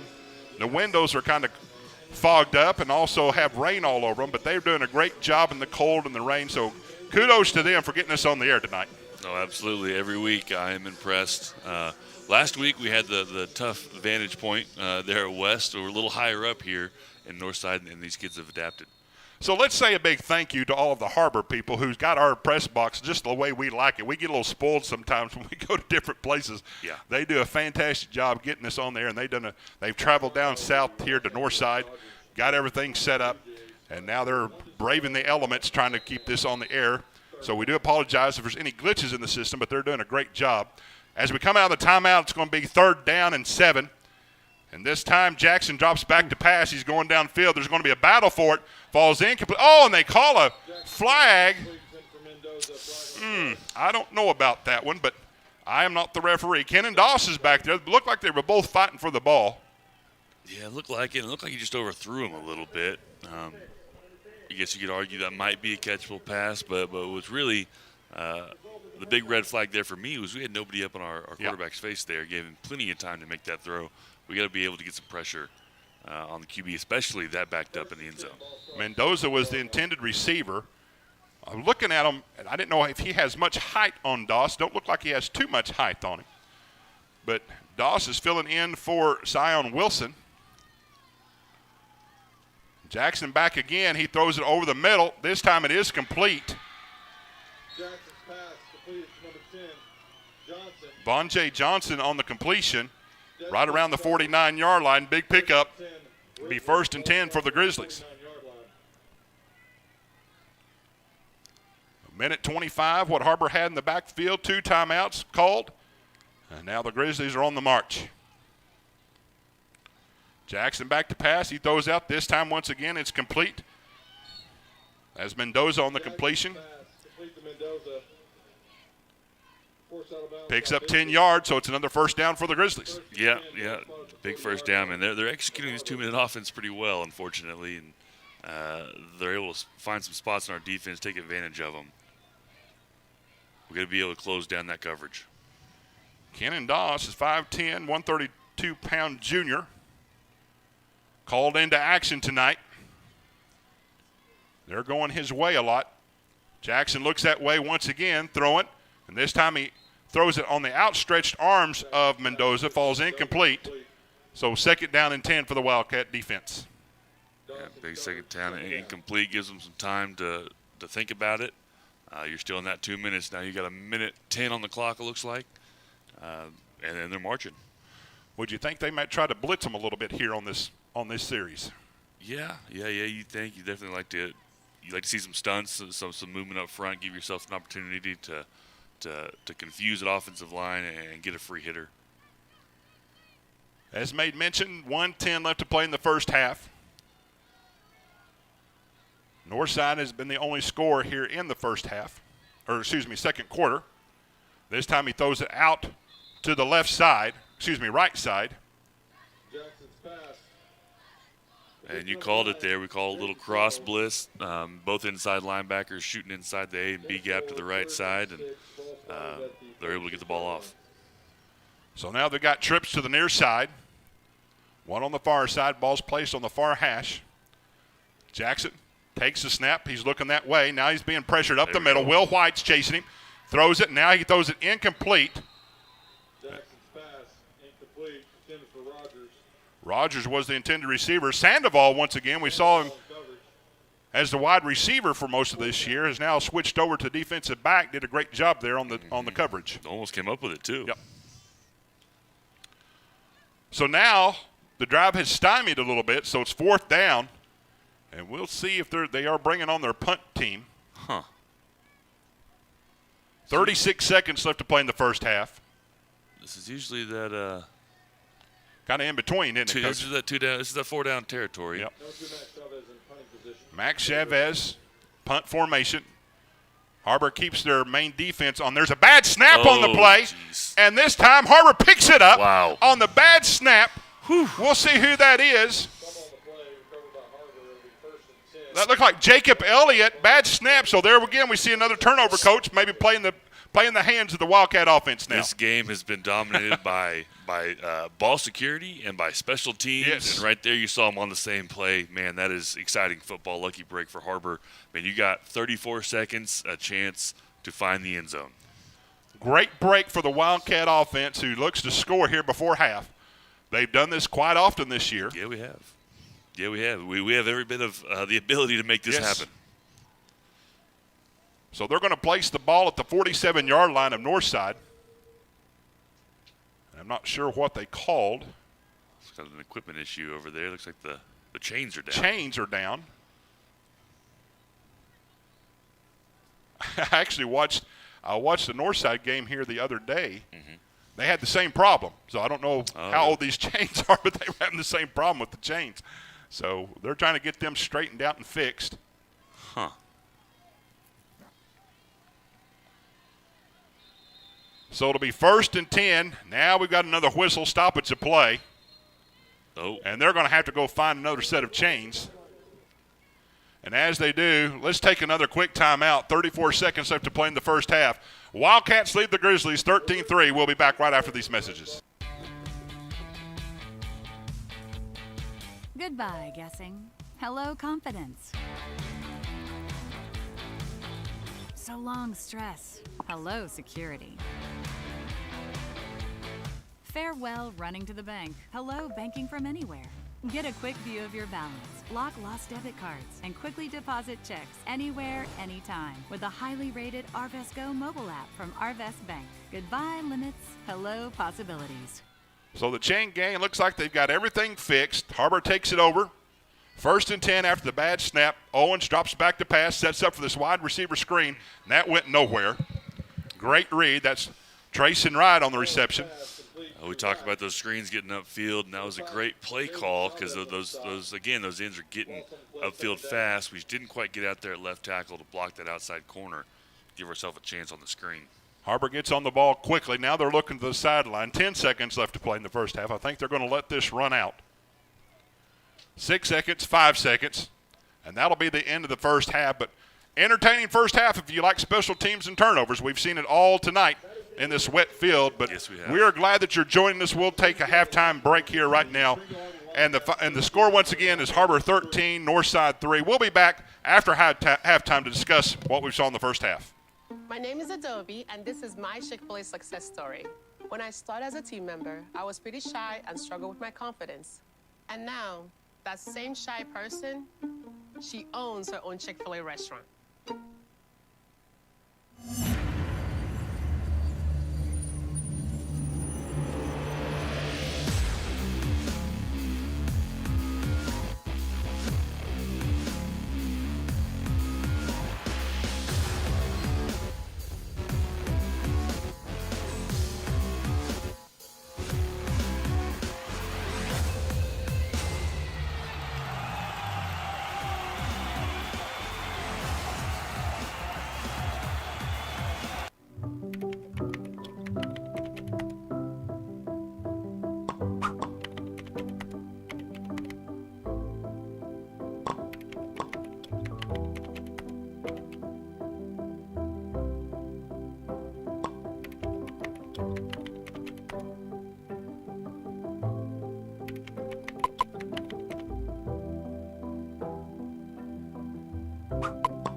Thank you for supporting the Fuel and Feet program. I'm Jared Park. Without your help, this program would not be possible. I support the Springdale Athletic Foundation because they care about our student athletes. Hi, my name is Brett Hobbs. I'm the head football coach at Springdale High School. Thank you for making an investment into the future of athletics in our community of Springdale. We support Springdale Athletic Foundation because they care about our student athletes. The Fuel and Feed program raises money to help pay for pregame and postgame meals for kids and coaches. In addition, we raise funds to buy athletic footwear for the students to compete in. I'm Donald Tucker, Executive Director of the Springdale Athletic Foundation. Please take this time to help our students and coaches. Visit the link on the screen to donate now. Thank you for your support. On behalf of Springdale Schools Athletics, I want to say thank you. Hello and welcome. My name is Donald Tucker. In an effort to continue to provide for our students and connect families across the country, this year we are taking our efforts to a whole new level. Our commitment to the district's children is unwavering. We believe that athletics plays a vital role in the personal growth, character development, and overall well-being. That's why we need your help today. By partnering with us, you become an integral part of our journey to empower and uplift these young athletes. Visit our website, www.springdaleathleticfoundation.org, where you can find out more information about our organization, our impact, and how you can help support. So I invite you to stand with us, partner with the Springdale Athletic Foundation, and be a part of something truly special. Together, we can make a difference in the lives of our district kids and ensure that Springdale sports continues to set the standards in athletics across the state. Shot on the way, and good! During the Great Depression, nothing came easy. But with just 5 cents, an old truck, and a load of hay, John Tyson and his family found a way to deliver quality chicken to other hardworking people. Today, Tyson continues to find new ways to help put a chicken in every pot. Because people deserve farm-raised chicken of the highest quality. At Tyson, we remain committed to this simple promise: to always keep it real, to always keep it Tyson. Food that is fresh, full of flavor, and all for a good cause can only come from Tacos for Life in Springdale. Enjoy delicious tacos for a cause. When you buy a meal, Tacos for Life donates the proceeds to provide a meal to starving children. Download the Tacos for Life app for ongoing promotions and free food for our friends right here in Springdale. Great food for a great cause. Tacos for Life, 1210 JTL Parkway in Springdale. I'm Don Strubing. It's because of the generosity of people like you, we are able to fully support the Fuel and Feed program. For this, we thank you and appreciate your help. I support Springdale Athletic Foundation because they care about our student athletes. My name is Zach Arns. I'm voice of the Springdale Bulldogs. Thank you for donating to the Fuel and Feed program. I support the Springdale Athletic Foundation because they care about our student athletes. The Fuel and Feed program raises money to help pay for pregame and postgame meals for kids and coaches. In addition, we raise funds to buy athletic footwear for the students to compete in. I'm Donald Tucker, Executive Director of the Springdale Athletic Foundation. Please take this time to help our students and coaches. Visit the link on the screen to donate now. On behalf of Springdale Schools Athletics, I want to say thank you. Thank you for your support.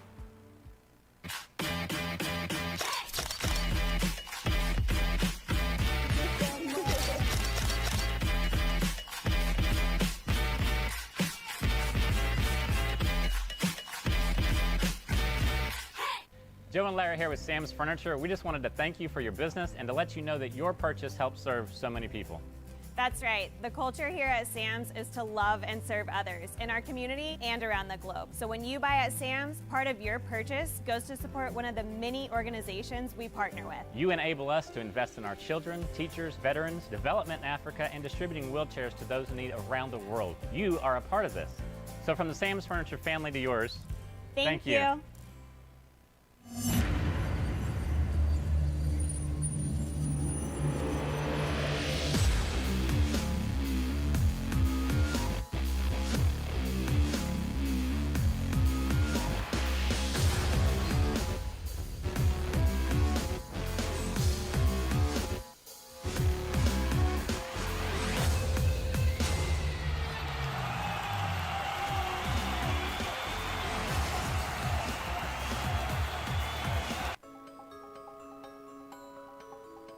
Ozarks Go from Ozarks Electric Cooperative is leading the fiber revolution, connecting the divide with high-speed broadband access to close that gap. From cloud to cloud, post to post, from downtown to way out of town, to connect our customers to a world of blazing speed and access to absolutely everywhere. It's our customers connected. Thank you for supporting the Fuel and Feet program. I'm Cassie Lloyd, the head volleyball coach at Har-Ber High School, and without your help, this program would not be possible. I support the Springdale Athletic Foundation because they care about our student athletes. My name is Brandy Davis, girls basketball coach at Central Junior High. Thank you for donating to the Fuel and Feet program. I support the Springdale Athletic Foundation because they care about our student athletes. The Fuel and Feed program raises money to help pay for pregame and postgame meals for kids and coaches. In addition, we raise funds to buy athletic footwear for the students to compete in. I'm Donald Tucker, Executive Director of the Springdale Athletic Foundation. Please take this time to help our students and coaches. Visit the link on the screen to donate now. Thank you for your support. Thank you for your generosity.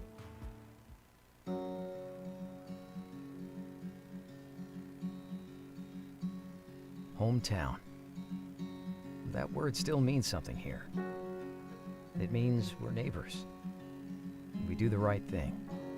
We care about your family. And you deserve the very best every time you walk in the front door.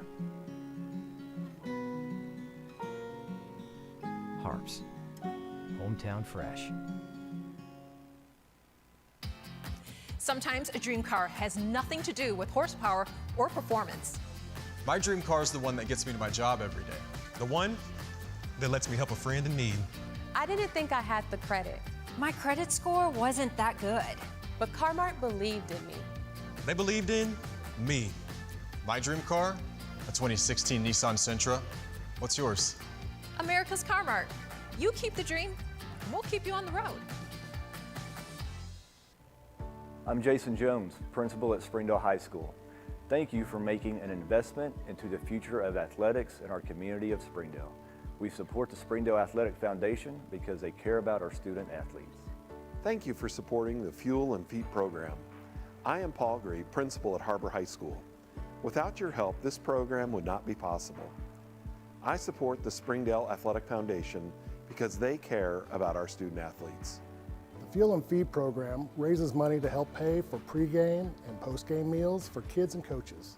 In addition, we raise funds to buy athletic footwear for the students to compete in. I'm Donald Tucker, Executive Director of the Springdale Athletic Foundation.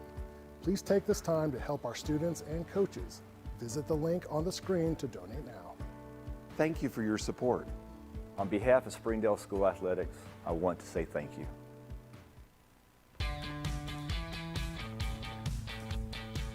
Goodbye, paperwork. Hello, convenience. Farewell, waiting. Hello, personal service. Catch you later, dreaming. Hello, planning. Buy your dream home, connect with a personal banker, and easily schedule an appointment with digital tools from Arvest Bank. Goodbye limits, hello possibilities. Accidents are never planned. But no matter how small, every emergency that involves a child is a big deal. It's everything. That's why we're here. Arkansas Children's Northwest offers the only pediatric emergency room in Northwest Arkansas, with fast access, pediatric experts, and kid-sized care. Peace of mind when you need it most. My name is Eric Burnett. I am the Assistant Athletic Director for the Springdale School District. I am so grateful for your donations to the Fuel and Feet program. I support the Springdale Athletic Foundation because they care about our student athletes. My name is Chris Wood, Assistant Athletic Director of the Springdale School District. It's because of the generosity of people like you, we are able to fully support the Fuel and Feet program. For this, we thank you and appreciate your help. I support the Springdale Athletic Foundation because they care about our student athletes. The Fuel and Feed program raises money to help pay for pregame and postgame meals for kids and coaches. In addition, we raise funds to buy athletic footwear for the students to compete in. I'm Donald Tucker, Executive Director of the Springdale Athletic Foundation. Please take this time to help our students and coaches. Visit the link on the screen to donate now. Thank you for your support. On behalf of Springdale Schools Athletics, I want to say thank you.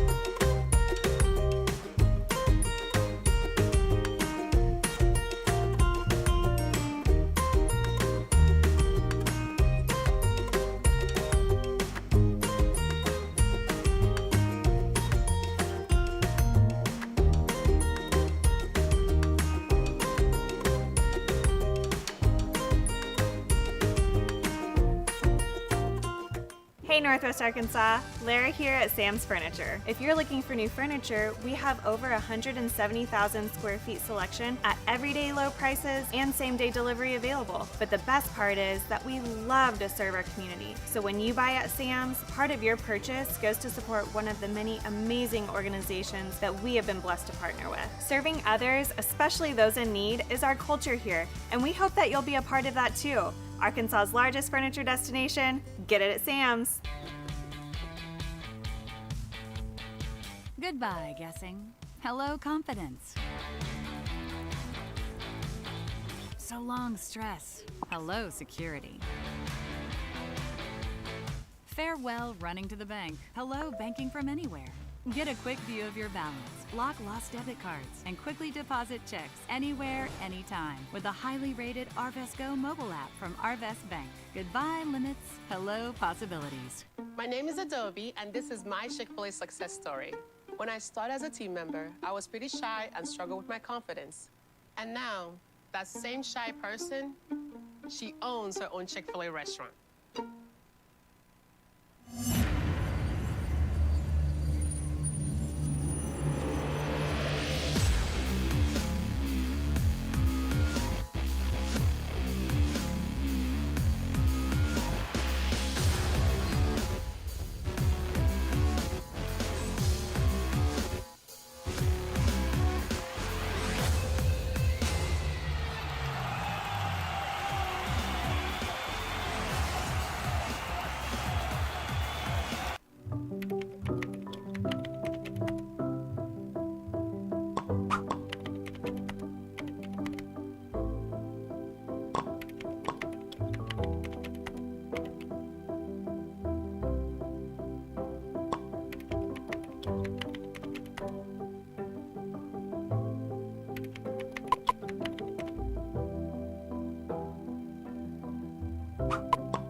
Thank you for supporting the Fuel and Feet program. I'm Jared Park. Without your help, this program would not be possible. I support the Springdale Athletic Foundation because they care about our student athletes. Hi, my name is Brett Hobbs. I'm the head football coach at Springdale High School. Thank you for making an investment into the future of athletics in our community of Springdale. We support Springdale Athletic Foundation because they care about our student athletes. The Fuel and Feed program raises money to help pay for pregame and postgame meals for kids and coaches. In addition, we raise funds to buy athletic footwear for the students to compete in. I'm Donald Tucker, Executive Director of the Springdale Athletic Foundation. Please take this time to help our students and coaches. Visit the link on the screen to donate now. Thank you for your support. On behalf of Springdale Schools Athletics, I want to say thank you.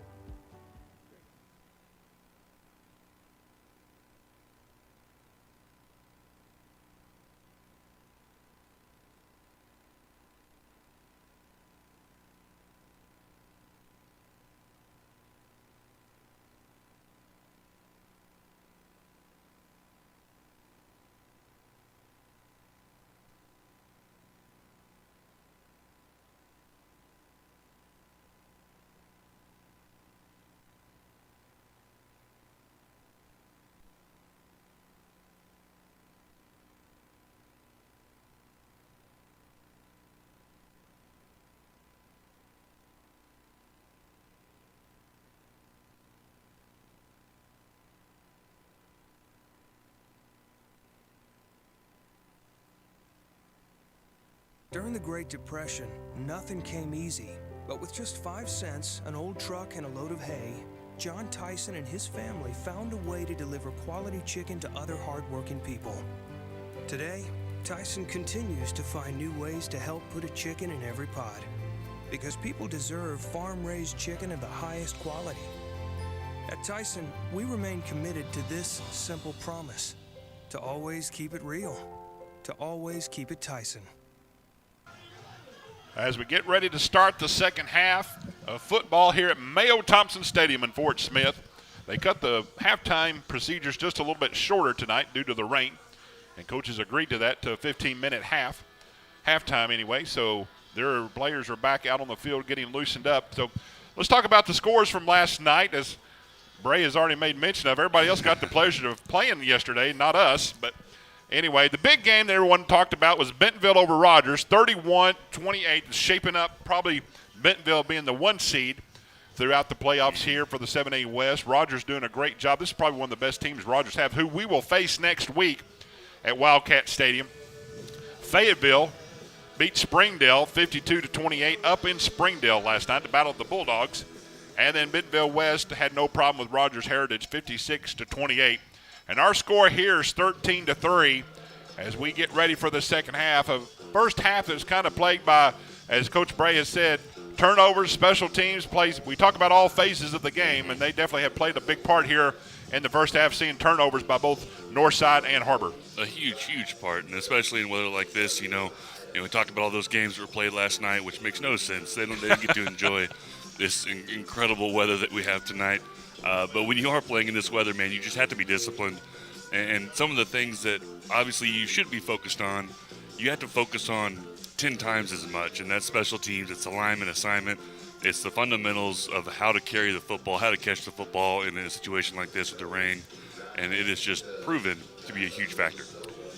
As we look at the first half, we saw Northside there for a stretch of plays had turned the ball over on 3 consecutive possessions, which led to Har-Ber's 13 points in the first quarter. Har-Ber was moving on that third turnover down inside the red zone, inside the 10-yard line, which Har-Ber turned it over. And then Har-Ber had a stretch of 3 turnovers in a row. And here right before the half, they had a bad snap for Northside, which that Har-Ber was able to recover, but that ended the first half, and we're getting ready for the second half kickoff. Northside will be kicking off to Har-Ber. Northside will be kicking left to right. And once again, this rain has been a steady rain tonight, just kind of drizzling around, making things difficult. But as Coach Bray said, you just play through these things. You play through them and you focus on those fundamentals. But we talked about this team has shown in multiple games 2 really good quarters of football. And I'm not saying we haven't seen it here tonight yet, but this hasn't been our highest level of football. Nick King kicks it off, and he's picked up by Trayson Wright on the little squib kick. He gets a little bit of room, and he's going to be down there about the 39-yard line. So it's going to be a great field position here for the Wildcats. We're looking at 56 degrees here at the start of the second half. Wind still coming out of the northwest around 9 miles per hour, along with the rain. So not ideal conditions. Starting to turn a little bit cold, but this is fall weather. This is what a lot of people like to call football weather. And we are definitely seeing it here play out tonight at Mayo Thompson Stadium. So this will be the first possession here for the Wildcats. Bryce Owens, Reed McAllister in the backfield for the Wildcats as we start the second half. We'll see what adjustments they make. And this time Bryce Owens fakes the handoff. He's got a little bit of room on the left side, and he's stepped out of bounds. That's going to be a pickup of right around 10 yards. So it'll be 1st and 10, the first series. First play here for the Wildcats. Yeah, great job there on the quarterback read, to pull that thing and get the yardage on his own feet, and then be smart about it and step out of bounds. So the ball is placed right at the 49-yard line. Har-Ber is moving right to left on your television screen. Same alignment. 2 to the far side. Gilder is the H-back. Owens this time throws it out that way to Gilder. It's got a little bit of room. He's upended right away. But it's going to be a nice pickup on first down, probably about 4 yards on the play. Yeah, you ask for 3 or more, we'll take 4. Second down, you want to get half of what you have left, so like to see a 3-yard gain at the minimum here to keep you on schedule. Har-Ber taking it over here in the second half, leading 13-3. Playoff implications on the line. Kind of a low snap, hands off to McAllister right up the middle. And that Grizzly defense is there to push him back, but he does pick up close to 3 yards, so it's going to be 3rd and 2.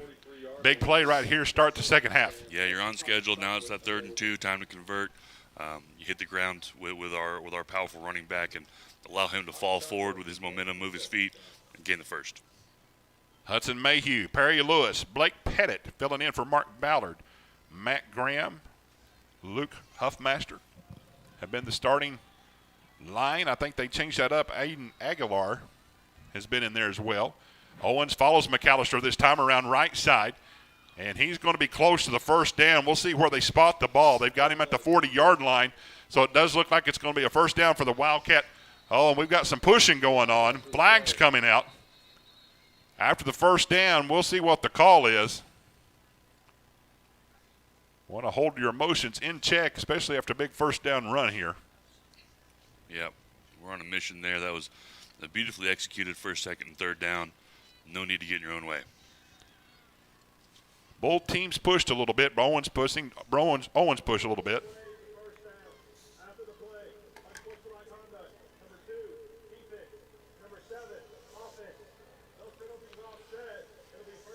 Offsetting unsportsmanlike conduct fouls on Chavez and Owens.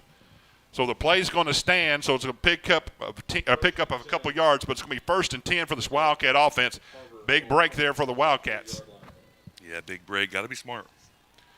McAllister in the backfield with Owens, pistol formation. Hands off, he comes around left side. Got some more room, runs over some more people. Great pickup there by Reed McAllister. It's going to be a pickup of about 7 yards on the play. Yeah, and you love to see an experienced running back like that. There was nobody within 5 yards of him, if not more than that, when he got handed the ball. And yet both of his arms are on that thing. He's got that ball hooked tight to his chest. He understands the situation.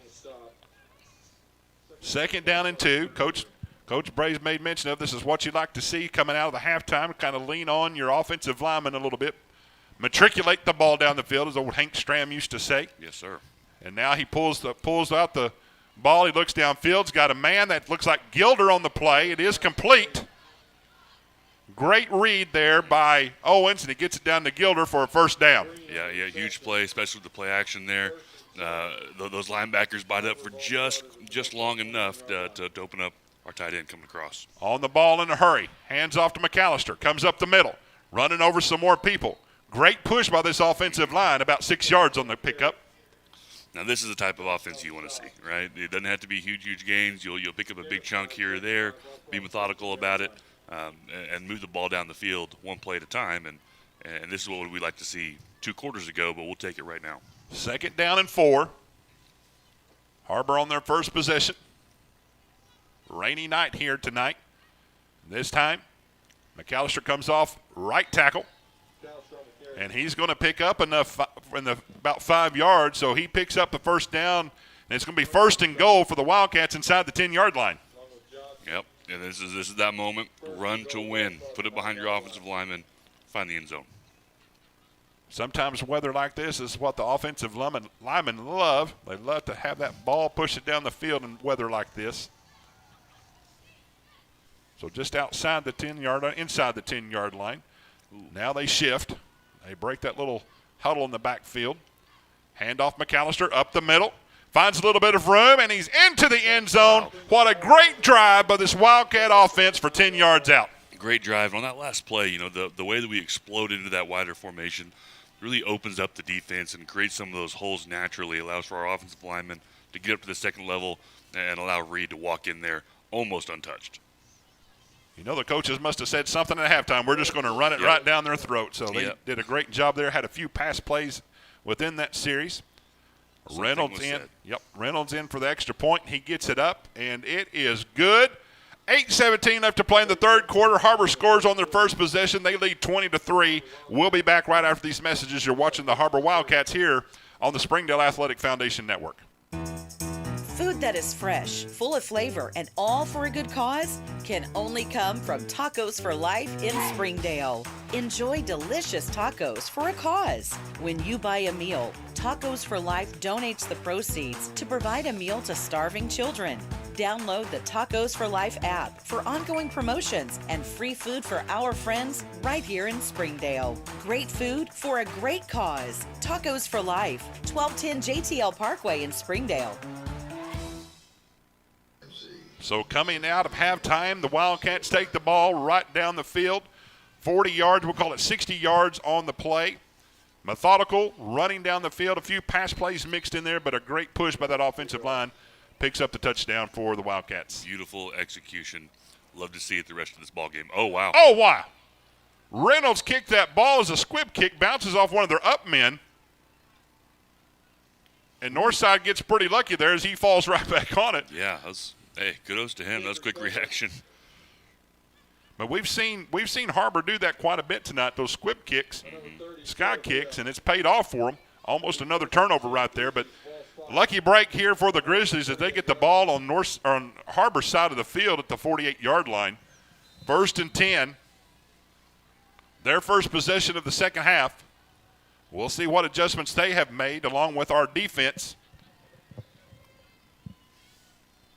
Drew Jackson in the backfield. Warren Beju, we saw him banged up a little bit, and he's going to take the first handoff. Wow. Wildcats there smother him. He does spin out a little bit, but he stopped right there. Cameron Bisbee on the stop. Our boundary corner came off the edge there like a rocket. That was an exciting play call by our defense. He gets in there on the tackle right there off the edge. Short pickup of 1 yard. Now we've got an equipment timeout, and they are sending Beju off the field. In his place comes Jaleel Colvin. Again, Beju has been on and off tonight. He's been banged up a little bit, so he comes off not sure exactly what the equipment failure is. But Colvin has checked in for him. 2nd and 9 for the Grizzlies. Here come the Wildcats again up the middle. What a great stop in the backfield by the Wildcats. That defense, that's Jackson Hammondtree again, who's filling in on defense. Did a great job holding them up there and bringing in for the loss. Yeah, no, that's the type of defense that we like to see. It took us 2 quarters. We came out here, and this is our style of football that we're so used to watching, and our defensive players are flying around. So we got one down on the field. Loss of 3. Now in the backfield, that is Cameron Bisbee, who goes down. Not sure if he's got a cramp or looking at his thigh. But that's going to be an injury timeout, and we're going to take it with them. 20-3 right now our score. We'll be back right after these messages. You're watching the Har-Ber Wildcats on the Springdale Athletic Foundation. Joe and Larry here with Sam's Furniture. We just wanted to thank you for your business and to let you know that your purchase helps serve so many people. That's right. The culture here at Sam's is to love and serve others in our community and around the globe. So when you buy at Sam's, part of your purchase goes to support one of the many organizations we partner with. You enable us to invest in our children, teachers, veterans, development in Africa, and distributing wheelchairs to those in need around the world. You are a part of this. So from the Sam's Furniture family to yours, thank you. As we come back to the field, Bisbee is still down. They're still looking at him. After the play, he went down. He is squirming around a little bit with his legs, and they're trying to get him up off the field. He now gets to his feet. Good to see that, but is limping a little bit. Excuse me, that's Grayson Daspit. I thought it was Bisbee. That is Grayson Daspit, who was hurt last week against Bentonville West. Able to talk to his parents a little bit this week. He seemed like he was doing good. He's up on his feet. We'll see if he gets back into the game. He's vital in that backfield for the Wildcat defense. Flies around on that safety position. Yeah, very talented player. And he continues to limp over to the sidelines to the bench. We'll watch to see how that plays out during the game. But after that, it's a big loss for the Har-Ber Wildcat defense. 3rd and 12 for the Grizzlies. Jackson drops back to pass. He's going to throw it out to Colvin. And he runs down. He's being pushed out of bounds. Great stop by the defense. Jackson's pass complete to Beju. Yeah, big stop there. And you see, again, the double twist. And I know we've seen that a lot this year, but we're definitely seeing a lot of it tonight. A lot of movement up front. I'll correct myself. That was Beju. He checked back in, but he is pushed out of bounds. But that's going to be 4th down. Looks like their punt team is coming on. 4th and 8. And I think Har-Ber's going to keep their base defense in. Max Chavez back deep for the the Grizzlies. Nobody back deep for the Wildcats. They're watching just in case on this side of the 50-yard line. It is going to be a fake. Yep. And we'll see if he gets to the outside, and I think Har-Ber's able to stop him. We'll see where they spot the ball. It's going to be close. I think Har-Ber was able to stop him. Wow, what a huge play.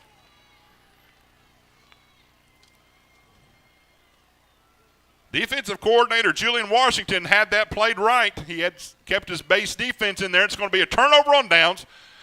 They were not able to pick it up. The Wildcat defense able to hold, so they're on their second possession, 1st and 10. Well, if you remember before the half there, when they were in that punt formation where they fumbled the snap, right. that was kind of in the area where they really could have gone for it. I wonder if they would have had a fake drawn up there. So it's going to be 1st and 10 for the Wildcats, trying to see where I don't think they placed the ball down anywhere as of yet. And I think we're having some more chain issues over on the sideline.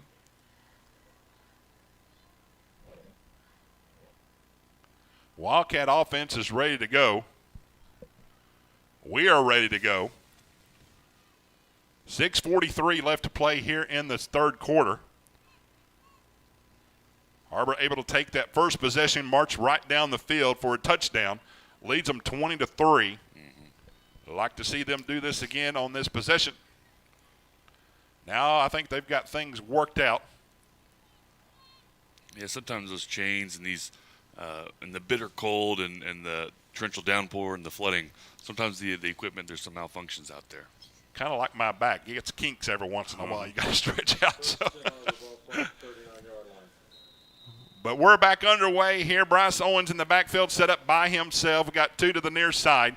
Gilder in that H-back. Now it's going to be a quarterback keep right up the middle. Got a little bit of room. And he's going to pick up right around that 5 yards. Good start by the offense for the Wildcats. Yeah, talk about staying on schedule. It's exactly what you want on first down. And now get half of it here on second and set you up for success on third. 2nd and 5. They've come out of halftime, established the run here, and looking to continue this on. Owens this time comes around right side where they found a little bit of room in the first half. Got a little bit of room. He's off to the races. He's down to the 30, 20, 10, 5, touchdown, Har-Ber Wildcats. That is trying to see where my 66-yard touchdown score by Bryce Owens, and Har-Ber strikes again. Har-Ber strikes again. We talk about staying on schedule. Sometimes you got to be ahead of schedule, and then that was a great run by our quarterback. We may have a flag down. I don't see them. I see Coach Dannenhauer on the field, and he's asking what the play is. The offense has not come off yet. Although I do see Bordy Roland Reynolds out there to attempt the extra point. So we'll see what this call is. But Dannenhauer's out there trying to get an explanation from the referee crew.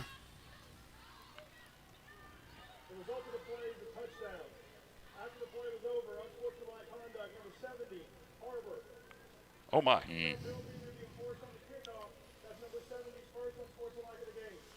So the touchdown's going to stand. 66-yard run by Bryce Owens. Perry Lewis gets called for the unsportsmanlike conduct. That's his first of the game. It'll be assessed on the kickoff. But a great score there by the Har-Ber Wildcat offense. Yeah, big score. Got to keep those emotions in check. You know, those things we talk about, special teams and the effect they're having on this game tonight. A penalty like that can be devastating in a closer game. Reynolds' extra point is good. 2 possessions, 2 touchdowns, just like the way we draw it up. And it's a 27-3 lead. We'll be back right after these messages. You're watching the Har-Ber Wildcats on the Springdale Athletic Foundation Network.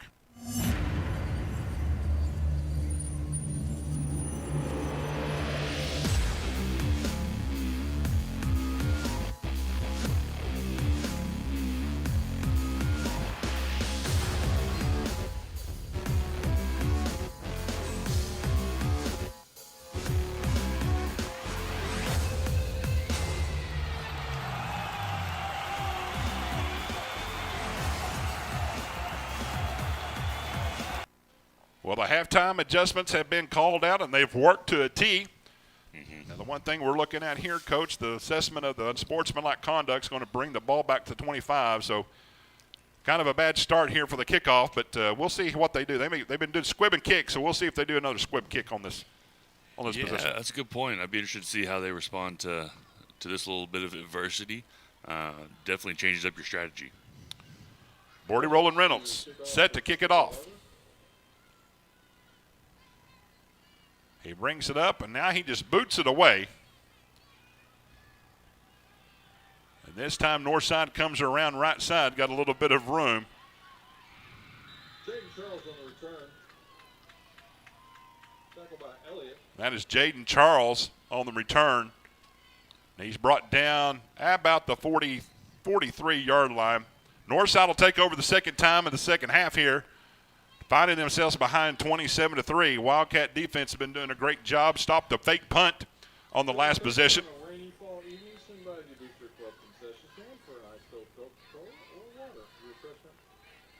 Defense lines up. Jackson in the backfield. Beju, who's been coming in and out a little bit. This time it's going to be a handoff to Beju's got a little bit of room up the middle. Oh, that time Will White able to punish him. And we see Beju once again holding that shoulder. Yep, that came from the first half, and now Northside's got a man down. So we'll take a timeout with them as we have the injury timeout. We'll be back. 27-3 is our score. We'll be back right after these messages.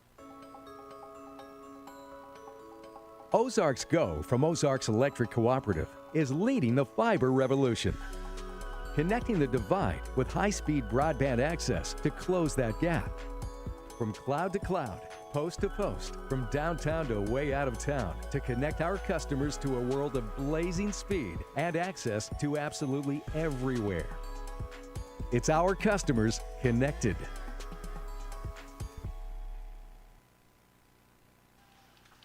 Northside Grizzly man's coming off the field. Beju on that last run was enough to pick up the first down. He came off the field. Again, he had a first down run in the first half, landed on that shoulder, has been coming in and out.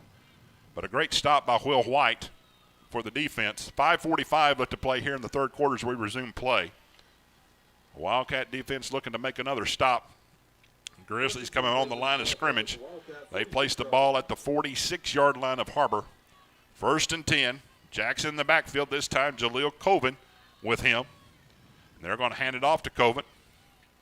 I will check that. That is going to be Beju. No, I think that is Coven. He takes it around right side, pushed out of bounds.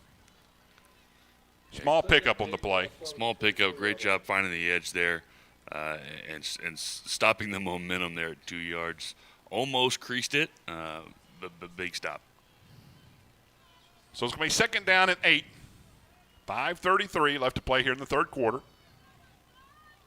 Har-Ber taking over here in the second half. Made some halftime adjustments. Doing good.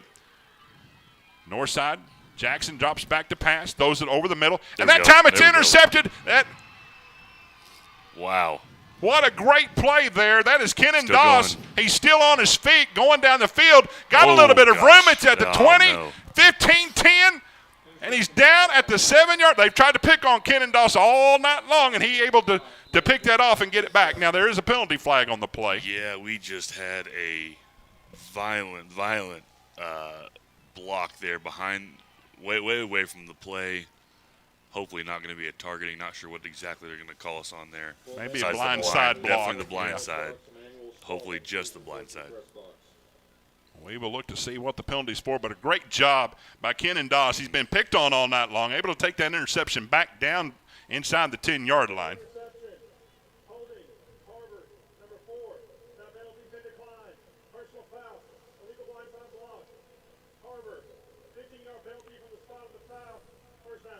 So you're right, Coach. They call it there on the blind side block.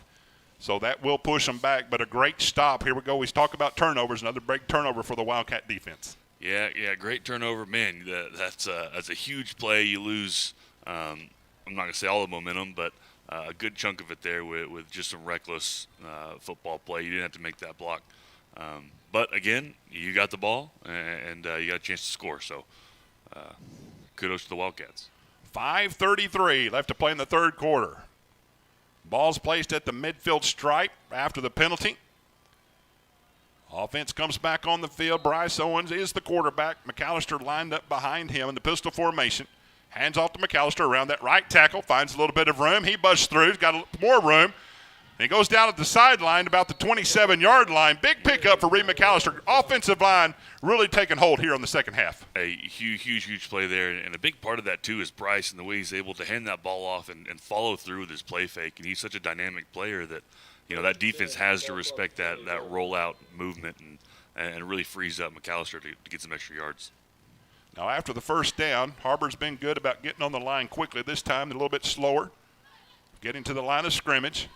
But 1st and 10, ball's placed at the 28. Now there's a shift on the play. Handoff this time up the middle. Now he comes left side. McAllister's got some more room. He's hanging on that ball, and he's pushed out of bounds about the 10-yard line inside the 10, where it'll be 1st and goal for the Wildcats. Yeah, that's just moving up front, and McAllister's able to pop outside on the edge, and great gain there on a huge play. Great drive for the Wildcats. 1st and 10. Ball's placed at the 9-yard line. 2 plays. Big plays we see right here by that offensive line. Starting at the 50-yard line, McAllister's picked up all 41 yards of this right now on 2 plays. Going to hand it to him again up the middle. More room up to about the 4-yard line. Falls forward. 2nd and goal for the Wildcat offense. Yeah, and you got 3 pullers there. It's easy to fall forward for a big gain, and that's a fun style of football. Offensive line taking hold here in the second half. The Grizzlies getting some substitutions in on this play. Har-Ber again taking their time. 4 minutes left to play in the third quarter. Scored on their first 2 possessions. McAllister has had the ball the entire series here. 3 plays, 3 runs, call it 4. Goes around left side, touchdown, walks it in for 4 yards out for the Har-Ber score. Wow. Got a couple flags there. And now we've got some more extracurricular activity going on outside the end zone. So I'm sure the touchdown's going to stand. And we'll see what they call here. Again, Coach, I think you've made mention that we just got to keep our emotions in check if has a penalty against us as well. Well, it looked like the emotions flared up there. We had an offensive lineman plant somebody on Northside's defense a little bit behind the end zone, and you can say what you want. I'm not going to fault him for it. Looked like there might have been something after that, though, that's the issue. Saw flags. The hats come off of the referees and the umpire. So that usually means there's more than one flag in the play. Har-Ber's coming out, taking control of the third possession, 3rd touchdown here in the second half. Leads 33-3, and we're waiting for the call from the head official here. We saw Har-Ber with the unsportsmanlike conduct a while ago. They had one against their offensive lineman. Mm-hmm. I think that was Perry Lewis they called that on. I may be incorrect on that, so I don't want to assume, but here is the call by the referee. The result of the play is a touchdown. After the play, unsportsmanlike conduct, number 44, Northside. After the play, unsportsmanlike, number 44, Northside. That is 2 unsportsmanlike. He has been disqualified from the game. Wow. Oh, wow. So Northside is getting hit by 2 unsportsmanlike conduct. That's Jonah Calderera. After the play, the touchdown will stand. He has been ejected from the game after 2 unsportsmanlike conduct fouls. And so Har-Ber takes a 33-3 lead. Sometimes when you get like this, Coach, sometimes tempers flare a little bit. Yeah, they do flare, and I've been on the receiving end of some of those blocks, and when you're planted in that fashion, it's tough to stay in check, but that's one of the situations you have to, and whether or not you agree with the intensity of the offensive lineman there, it's always the second man that gets caught. Officials been talking to Coach Don Maroki about that, but it is an ejection by Jonah Calderera. Reynolds in for the extra point, snaps back, holds down, kick is up, and it is good. Har-Ber's taking control of this game here in the second half. They lead 34-3, 3:49 left to play here in the third quarter. We'll be back right after these messages. You're watching the Har-Ber Wildcats on the Springdale Athletic Foundation Network.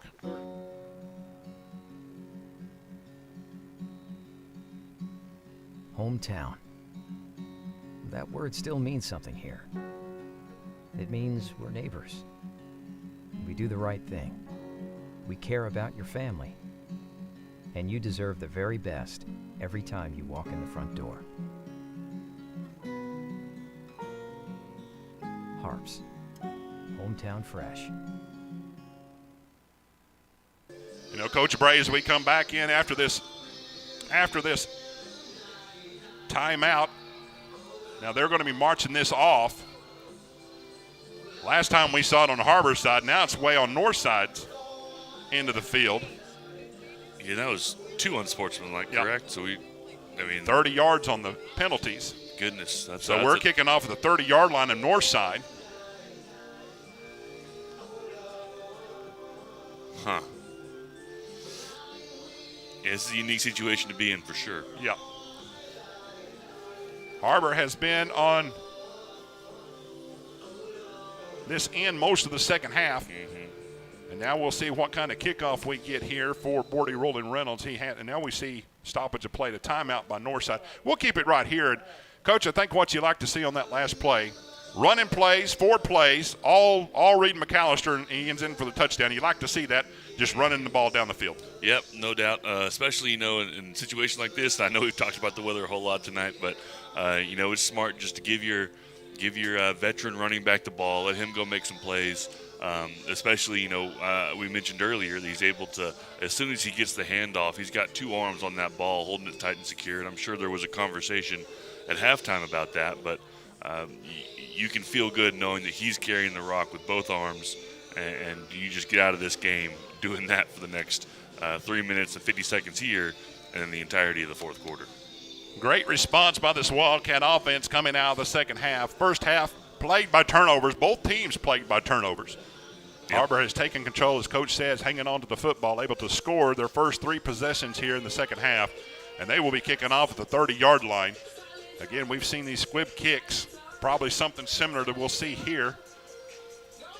Yeah, I would imagine so. You almost just go for the onside. Absolutely. Be a great strategy here as the linemen are all up the 20-yard line, all within 15 yards of one another. Reynolds comes up and he's going to kick. He does a little pooch kick, gets a great bounce there for the Wildcats. Wow, yeah. That's the kind of bounce you like to see, but it is recovered by Northside right around the 19-yard line. So it'll be 1st and 10 for the Grizzlies. That was a very impressive onside kick. That was almost textbook picture perfect. You always like to see that second bounce. That second bounce usually takes a big hop, and that's what you like to see. But Northside able to recover it there at the 19-yard line. So Northside finds themselves in a hole, 34-3 by this Wildcat defense, looking for another stand. 3:48 left to play in the third quarter.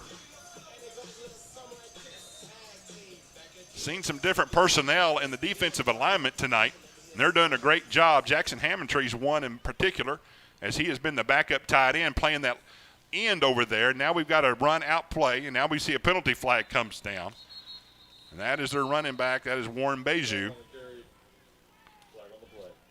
We'll see what the penalty flag is for.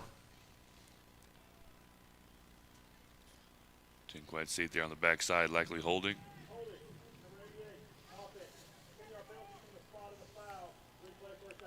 That's their tight end, Kane Teague, on the infraction. So they'll back them up 10 yards or half the distance to the goal, and we'll call it the 10-yard line. 1st and 19 at the 10-yard line. Great start here by this Wildcat defense. Looking to close out for their second conference win of the season, getting them in a good spot for the playoff chase. Once again, here is a and he breaks the tackle. That's Beju in the backfield, but this time he didn't get away from the rest of the troops. Falls down at the 5-yard line, so it's going to be a loss of 5 yards on the play. Held on just long enough for the cavalry to come in. Big play. Defense is flying around here in the second half. 3:10 left to play. 24 seconds left on the play clock. On a rainy night here at Mayo Thompson Stadium in Fort Smith. Again, we've got some great crowd members here tonight from Har-Ber. Made their way down south on I-49. Here enjoying this second half of the ball game. Wildcats show blitz. Second down. This time, Drew Jackson throws it downfield. He's got a man. Austin Sandoval's there, calls incomplete. That's Jaden Charles, the intended receiver. Great stop there by Austin Sandoval coming over and playing defense. Great stop. Huge play for the Wildcats. They're still backed up on what look like their 4 or 5 yard line. That's a tough third down spot to be in. Grizzlies need to be a little careful here on the third down. They're backed up in their own end zone, close to their own end zone. Third down, 19. This time we see stoppage of play. See the penalty flag down. Pre-snap flag. Don't know if we lined up offside or if there was a false start. We'll see what the call is going to be. They'll back them up or give them 5 yards. I guess no play or no harm, no foul. So they'll reset the 25-second clock and they'll start it again. Third down, 19. Ball's placed right at the 5-yard line. Har-Ber's been showing some blitz looks here in the second half. Now they back out. Now they're coming back upon the line of scrimmage, showing blitz. They're coming up the middle. Jackson's going to try it again downfield. This time almost, and it's broken up. That time. Wow. Wow, what a play. Cannon Doss again. Mm-hmm. That's a heads-up play by that receiver breaking up that interception because that was Har-Ber's going the other way real quick. Jaden Charles once again on the intended receiving end of that. Cannon Doss there to break it up, who had the interception the last series. Ran it back, did have an unsportsmanlike conduct foul, or blindside foul, backed him up to the 50-yard line, but Har-Ber able to take control of that. So we have an injury timeout. We'll take it here with them. Once again, this is the receiver, Jaden Charles. We'll be back right after these messages. You're watching the Har-Ber Wildcats here on the Springdale Athletic Foundation Network. Sometimes a dream car has nothing to do with horsepower or performance. My dream car is the one that gets me to my job every day. The one that lets me help a friend in need. I didn't think I had the credit. My credit score wasn't that good. But Car-Mart believed in me. They believed in me. My dream car? A 2016 Nissan Sentra. What's yours? America's Car-Mart. You keep the dream, and we'll keep you on the road. Back after the injury timeout, Chavez is back in the end zone, set to kick off. Lincoln Pocius is in for the return for Har-Ber. There's the snap. He gets it away. Pocius is looking at it. He's going to be able to return this. He comes it right up the field, right up the right side, down at the 25-yard line. Good little return for the Wildcats. They are in business. 1st and 10 at the 25-yard line. Beautiful return. We'll take this field position all day. This is a great spot to be in for Har-Ber. Again, go back, lean on that run game, lean on those offensive linemen, and find your way to a short end zone. 4 plays, 50 yards on the last possession, all done by Reed McAllister. Ends for the Har-Ber score, up 34-3. Har-Ber would like to put this in the end zone. Then we would see the sportsmanship rule play into effect the rest of the fourth quarter. Bryce Owens breaks the huddle, comes out, empty set backfield. Line up in a power formation. This time it's going to be a handoff. Looks like Zach Miller comes around left side. And check that. That's Trayson Wright. Nope. Miller once again. I do apologize. I'll get them right here. Like I said, we're kind of a disadvantage here. We've got a little bit of rain on these windows. Can't see very good, but we're doing our very best. Zach Miller on the end around picks up 8 yards, 2nd and 2 for the offense. Yeah, it's the view's a little obstructed, but I'll tell you what, I'd rather be up here in this box Absolutely. than out there. Absolutely. Again, we want to say kudos to our broadcast team. Some of them are out there braving the weather, and they are bundled up doing a great job for us. Owens once again in the backfield, hands it off. Nope, he keeps it this time, and he's brought down the backfield. Stoppage of play. Owens on the keeper, brought down the backfield by number 52, Caden Dye. Yeah, it's not great. Caden Dye on the stop. So the momentum there. Tried to run that end around again, faked the end around. This time they caught him. Loss of 8. So brings up 3rd and 10 for the Wildcats. You know, it's one of those situations you're up by a lot. It's cold out. It's rainy. You can kind of go out there and turn down the dial a little bit, and that's not what you can have it. You got to go out there and turn it up. and finish this game, like you said, get that sportsmanship rule in effect. Oh, no. And can't let plays like this happen. They tried to do the end-around reverse, and it falls on the ground. And it was picked up by the Northside Grizzlies. Coach, I might ask a little question here. Didn't see Reed McAllister in the game for that position.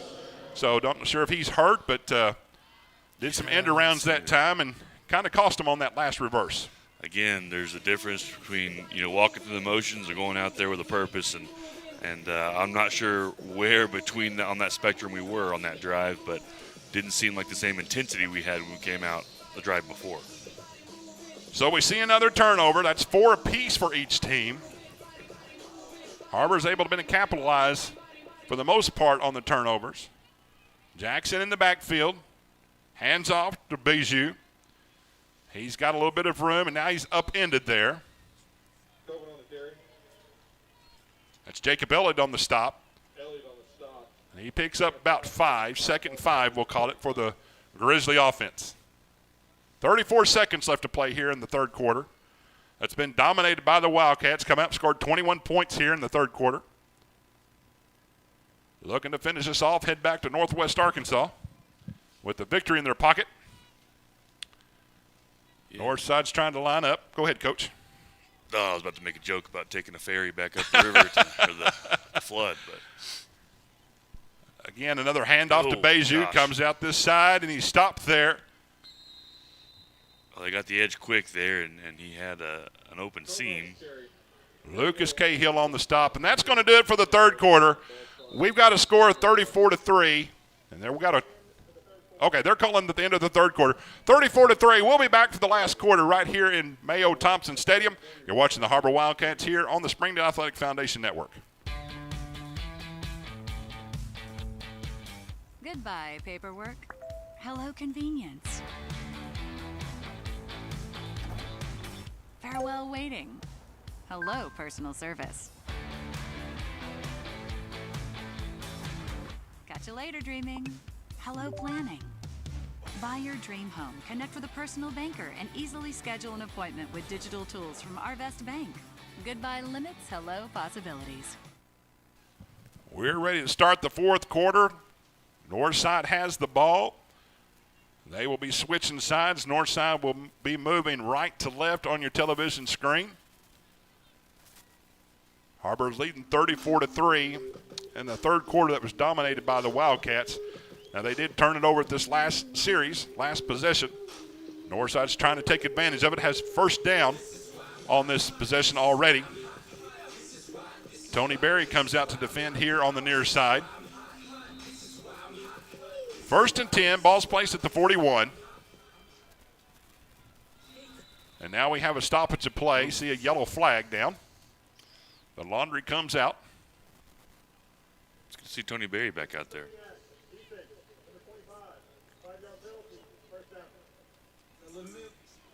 Not sure if that's Lucas Cahill.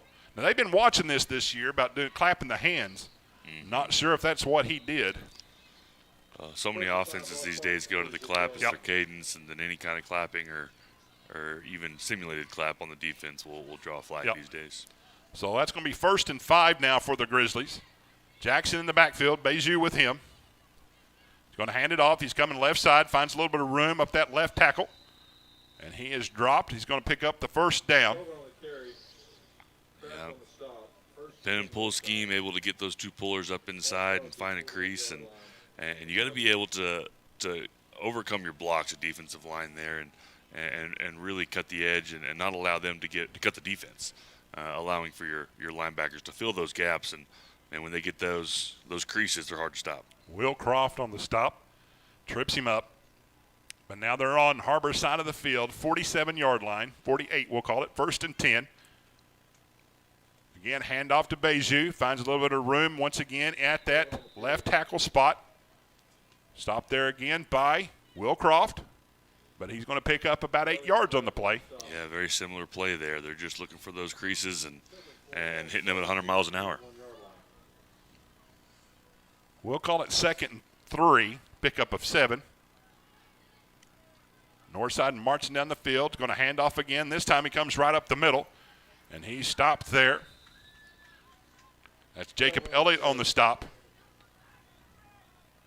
Again, we've seen some different defensive alignment. I don't see Jake Adams out there and some of the others, so not sure if there's some injuries taking place. But definitely see some different personnel on defense tonight.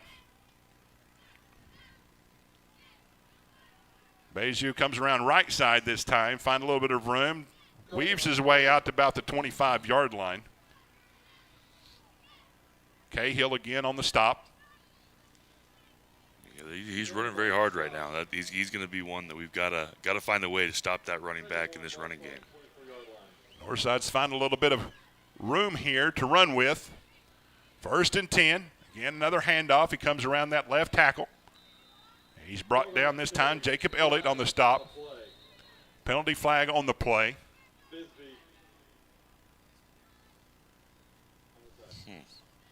Another stoppage of play. We'll see what the refs call this time.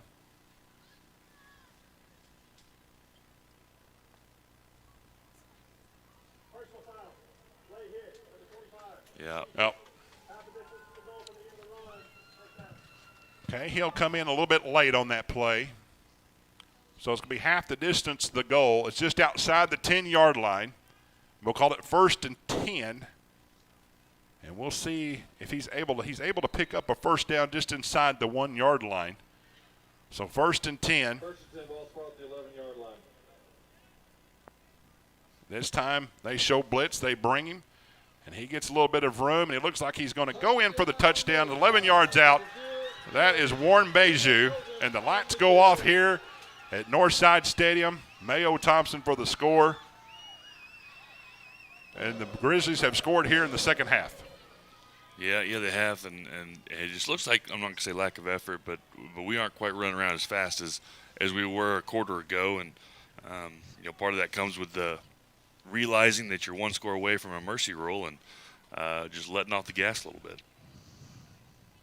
Northside lines up for their extra point. Number 35, Nick King. This is Nick King in for the extra point attempt. 9:51 left to play here in the ball game. His kick is up, and it looks like it is good. It is good. And now we've got another man down on the field. But we'll take a timeout. We've got a new score of the ball game, 34-10. Har-Ber over Northside. We'll be back right after these messages. You're watching the Har-Ber Wildcats on the Springdale Athletic Foundation Network. Accidents are never planned. But no matter how small, every emergency that involves a child is a big deal. It's everything. That's why we're here. Arkansas Children's Northwest offers the only pediatric emergency room in Northwest Arkansas with fast access, pediatric experts, and kid-sized care. Peace of mind when you need it most. Back at Mayo Thompson Stadium here in Fort Smith, Northside just took the ball, able to score after the turnover. And we've seen that most of the night tonight. Turnovers in both halves. That was the first time that Har-Ber turned it over here in the second half, and Northside able to capitalize on a new score, 34-10. And we've got 9:51 left to play. 9:51 left to play. What was almost a running clock will not be a running clock. And I think, Coach, what you'd like to see these guys finish this off in a strong fashion. Got the sky kick high, and it bounces up to the Wildcats. Yeah, strong fashion indeed. If I'm on that sideline, I'm fired up. We got to get back to our Har-Ber style of football, and we need to start laying down some pads, executing, and hitting the run game really like we did in that third quarter. Zach Miller able to take that kickoff, brings it up to around the 37-yard line, where it'll be 1st and 10 for the Wildcats. 9:47 left to play here in the final part of the game. This time we do see McAllister in the backfield along with Owens. And he takes the ball right up the middle, running over some people. Pickup of about 5 yards, what we've seen earlier in the second half. See True again here to start this possession. Yep. Give it to me first down, 2nd and 3rd. Grounded pound, Reed McAllister, offensive line. Find the red turf. 2nd and 5. 42-yard line on the far hash.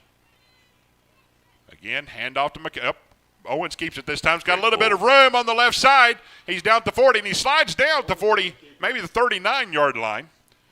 But that was a good move, keeping the clock going. Good job by Bryce Owens there, picking up about 13 yards on the play. Yeah, huge play by him. Smart decision to pull it, and then he had a great lead blocking out to the boundary and downfield by his receivers. We'll call that maybe 20 yards, 21 yards on the pickup. Great job by Bryce Owens, milking this clock now. We've got 15 seconds on the play clock. McAllister in the backfield with Owens. Power formation. This time he does hand it off to McAllister up the middle for about 3 yards. 2nd and 7 for the Wildcats.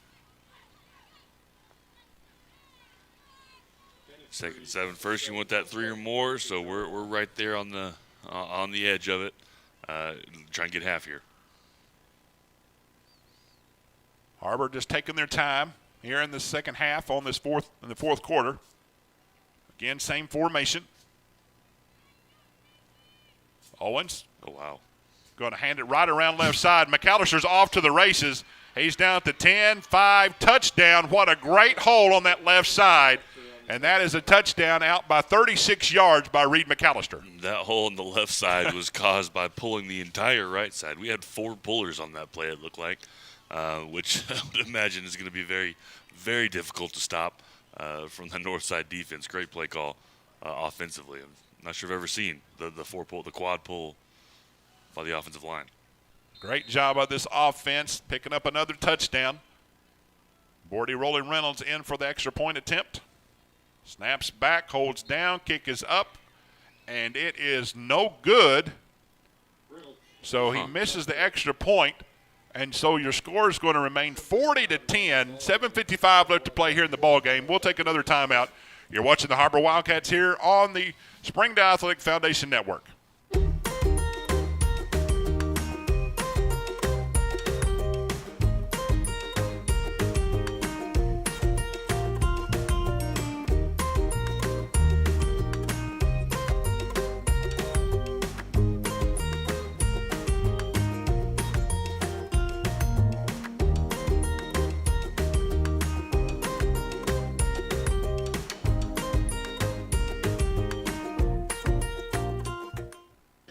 As we come back for the last part of this ball game, Har-Ber leads 40-10. Har-Ber's has scored on 4 of their 5 possessions here in the second half. The only other one was a turnover. Led to Northside's score. Har-Ber has just taken over in the second half by the ground and pound, like we like to call. And Reynolds is set up for the kickoff, has it teed up. He comes up and does another little sky kick. And we'll see if this stays in bounds. It does. Northside picks it up. And he steps out of bounds. So that worked out in the favor of Har-Ber as he picked it up about the 14-yard line. So it'll be 1st and 10 for the Grizzlies. Yeah, that's a tough play right there. We'll definitely take the field position for sure. So the Grizzlies are going to be backed up to 14, 1st and 10. As we look into next week, again, all the other 7A West schools have played yesterday. We will have our chance at Rogers next week, and Rogers and Bentonville had a classic game last night at Bentonville Stadium with Bentonville winning 31-28. We'll get our shot at Rogers next week. They're a potent offense. Har-Ber will have their work cut out for them, but they want to finish this game strong here. Handoff again to Beju. There, he's running the wrong way. They've got him in the back, but let him go. Correction, that is not Beju. They said Parker on the play. Yeah, that's a play designed to allow for the to attack the A or B gap there, and the running back tried to bounce it outside right where their kick blocker was. Their pulling kicker was blocking our defender, and turned out well for the Wildcats. Andy Barbosa on the stop, and that's going to be a loss of 8 yards. Ball's placed down at the 5-yard line. 2nd down, 18. A little over 7 minutes left to play here in the ball game. Jackson still the quarterback, hands it off again. Comes around right side. Looked like Beju on the recipient end of that handoff. Baker on the stop. Again, we've got a lot of substitutes in the game right now. Baker in there for the stop for the Wildcats. We'll try to keep the numbers fresh here for you. But that's going to be 3rd down, 15 for the Grizzlies. Yeah, not a great spot to be in if you're Northside. Jackson in the backfield. Handoff once again. Comes around left side. Coleman on the carry. And he's pushed out of bounds. That was Colvin on the carry. And he's pushed out of bounds way short of the first down line to gain. So it's going to be 4th down. We'll call it 4th and 7. It looks like they're sending their punt team on. That's Mac Chavez. 4th and 6. Ball's part of the 17-yard line. And back deep for the Wildcats, that's Zach Miller. Chavez in punting position. Great stop by that Wildcat defense. Yeah, great stop. And we've seen a lot of these punts closer to the end zones than we have all season. Chavez gets it away. Excuse me, that's Pocius in the backfield again. Pocius comes around a little bit to the right side, get pushed out of bounds. Still churning a little bit. He's not out of bounds. Focus on the return. And he brings it up to about the 40-yard line. 33, Hunter Hansen on the stop. 6:18 left to play here. Coach, I think we'd like to just see this wind down. A big dose of Reed McAllister and that offensive line finishes this game off. Yep, the game plan for me hasn't changed. Keep doing what you're doing. Keep on pounding the rock, and you toss in a quarterback read there, allow for Bryce to pull it and make some big gains there on the outside edge. But for the most part, stick to the A gap, stick to the B gap, and Reed McAllister. On this rainy night, Friday night here in Fort Smith. Now we see Noah Bowling come in, checked in. Aaron Wilson in the backfield. He's going to come around left side, have a little bit of room. And he's going to pick up about 3 or 4 yards. So we see the substitutes in. Get a little experience here. Maybe Har-Ber saving a little bit of time, getting ready for their players for Rogers next week. Yeah, great job by running back there. Low snap, kind of a tough start to that play, but able to recover and get some positive yardage.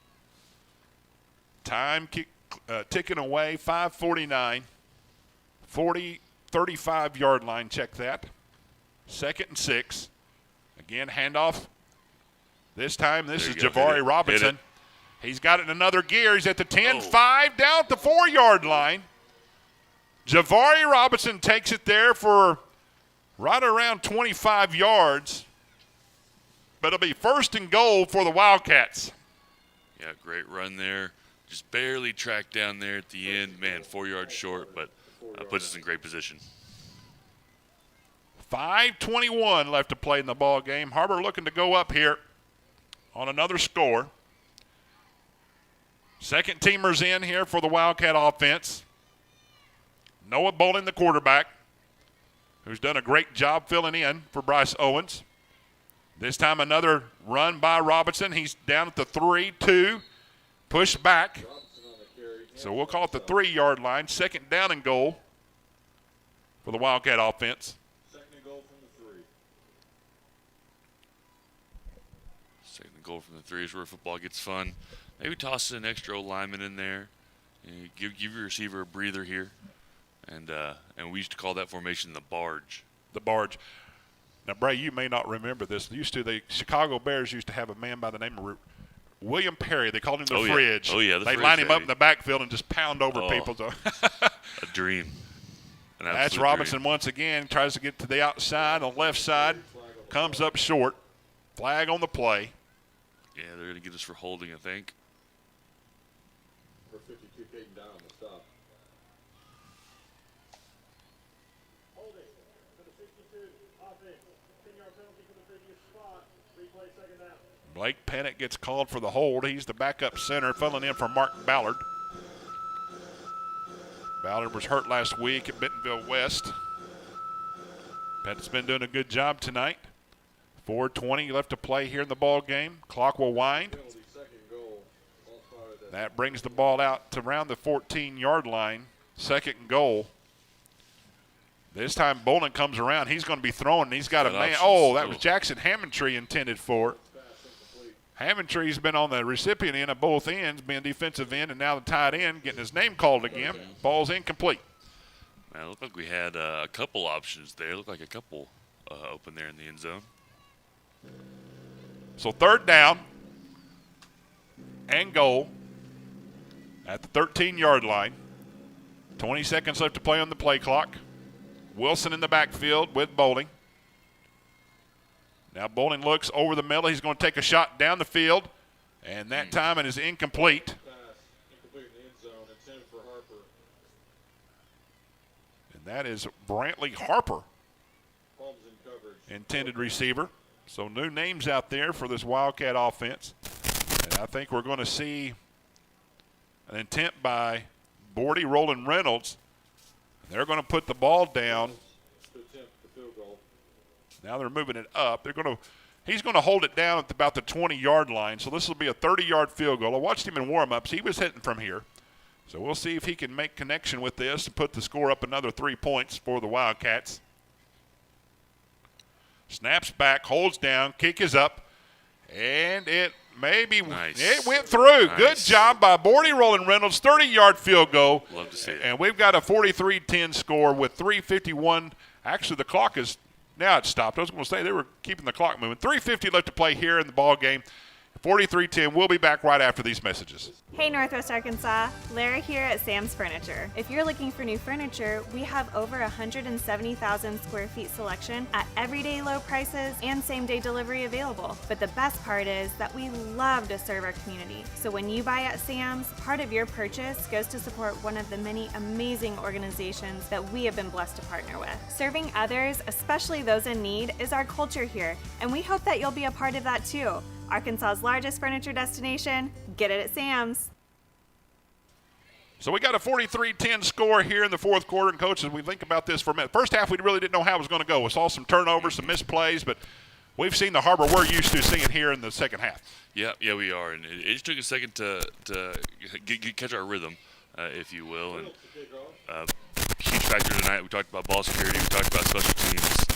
Able to overcome. Reynolds sets it up. And that is returned by the Grizzlies, bringing it up to 25, around the 27-yard line.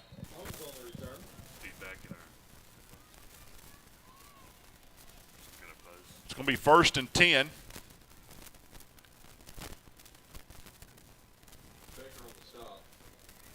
Grizzlies look to take over here the latter part of the game, 3:42. We will see a lot of new names out here. We'll do our best to keep up with the names. These guys do a great job in practice, getting their chance to play here in the fourth quarter in a 7A West football game. We'll do our best to shout out a few names to you here as we watch the last part of this ball game. Northside's going to take over 1st and 10. And this is going to be a handoff. And he cuts back. That's Coben on the carry. I see a number 59 on the stop. I don't see a 59 on my roster, so I do apologize for the young man. Great job by the defense. Yes, great job by the defense. Some of these young Wildcats, they're having a great time. It's fun to watch. So kudos to that young man. Apologize. Maybe the family didn't get his name called, but it's number 59. We'll keep it up right here. Jackson in the backfield. It's going to hand off to Coben once again. Comes around left side, breaks a tackle. He's pushed out of bounds. And that time he was pushed out. That was Will Flake. And he's going to be pushed out the 49-yard line of Har-Ber. 2:50 left to play here in the ball game. Clock still ticking. Wildcat backups playing hard to finish this game out. Har-Ber will be looking to go 3-5 on the year. Again, Coben comes around left side. He cuts back in. Like big 59 again. 59.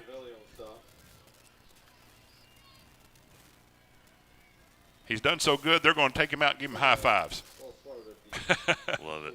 Oh, my man is amped up on the sideline. Great job by that young man for Har-Ber.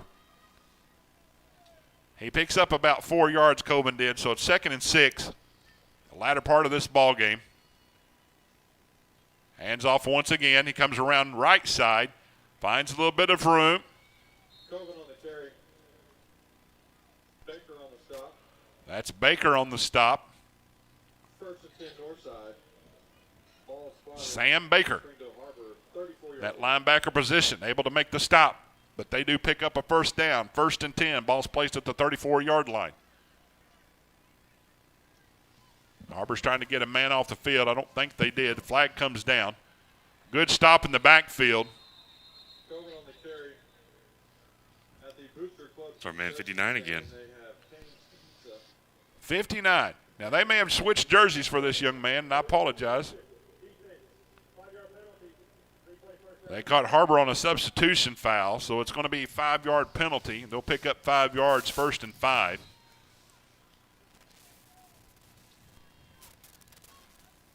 Winding the clock, 1:30 left to play in the ball game. Har-Ber will be going back to Northwest Arkansas with a great conference win. Getting ready for Rogers. What a great stop there in the defense. That's Chris Ramirez. Parker on the carry. I love it. That was awesome. Napolitano on the stop. That may be wrong. That may have been Napolitano. We'll get the numbers right. We'll call them up both out. They both play hard. Well, let me tell you, the effort it takes to hold on in that situation and bring that man down is fantastic to see. Colvin now comes around right side. Defense holds him up, brings him down. 59 again. Man, I apologize. I don't have his number or name on the roster. Kudos here in the last few minutes of him. 35 seconds, 34. Clock still ticking. Happy group of Wildcats will be heading back home, preparing for the final home game next week against Rogers. Rogers will be coming in after the defeat to Bentonville. You know they will be hungry. Rogers got a potent offense. Yeah, yes they do. You know, we talk all the time about playing these big emotional games, and for Rogers, that was the big emotional game. Yep.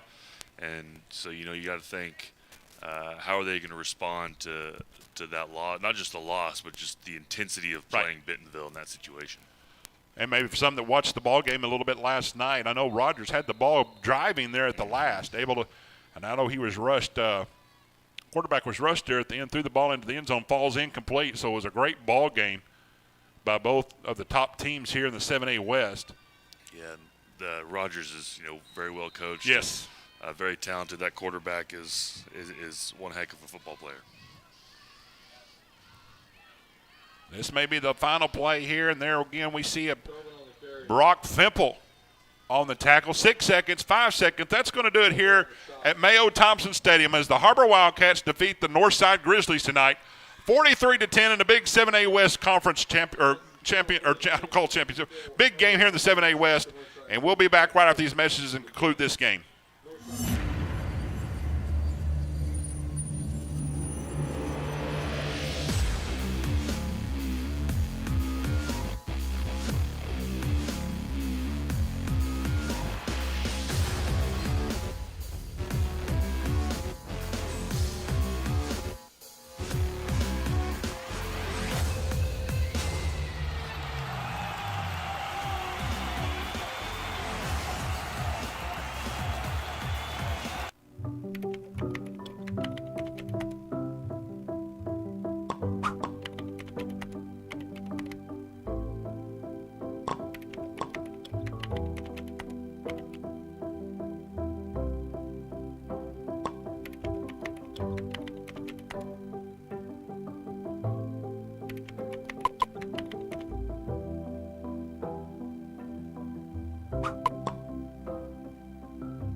As the rain keeps coming down here at Mayo Thompson Stadium, maybe, Coach, we saw a little bit of a sloppy play in the first half, but Har-Ber took control here in the second half. What a great win for these young men. Yep, great win, and you're right, a little sloppy as far as ball security on both sides, and what an environment to play in.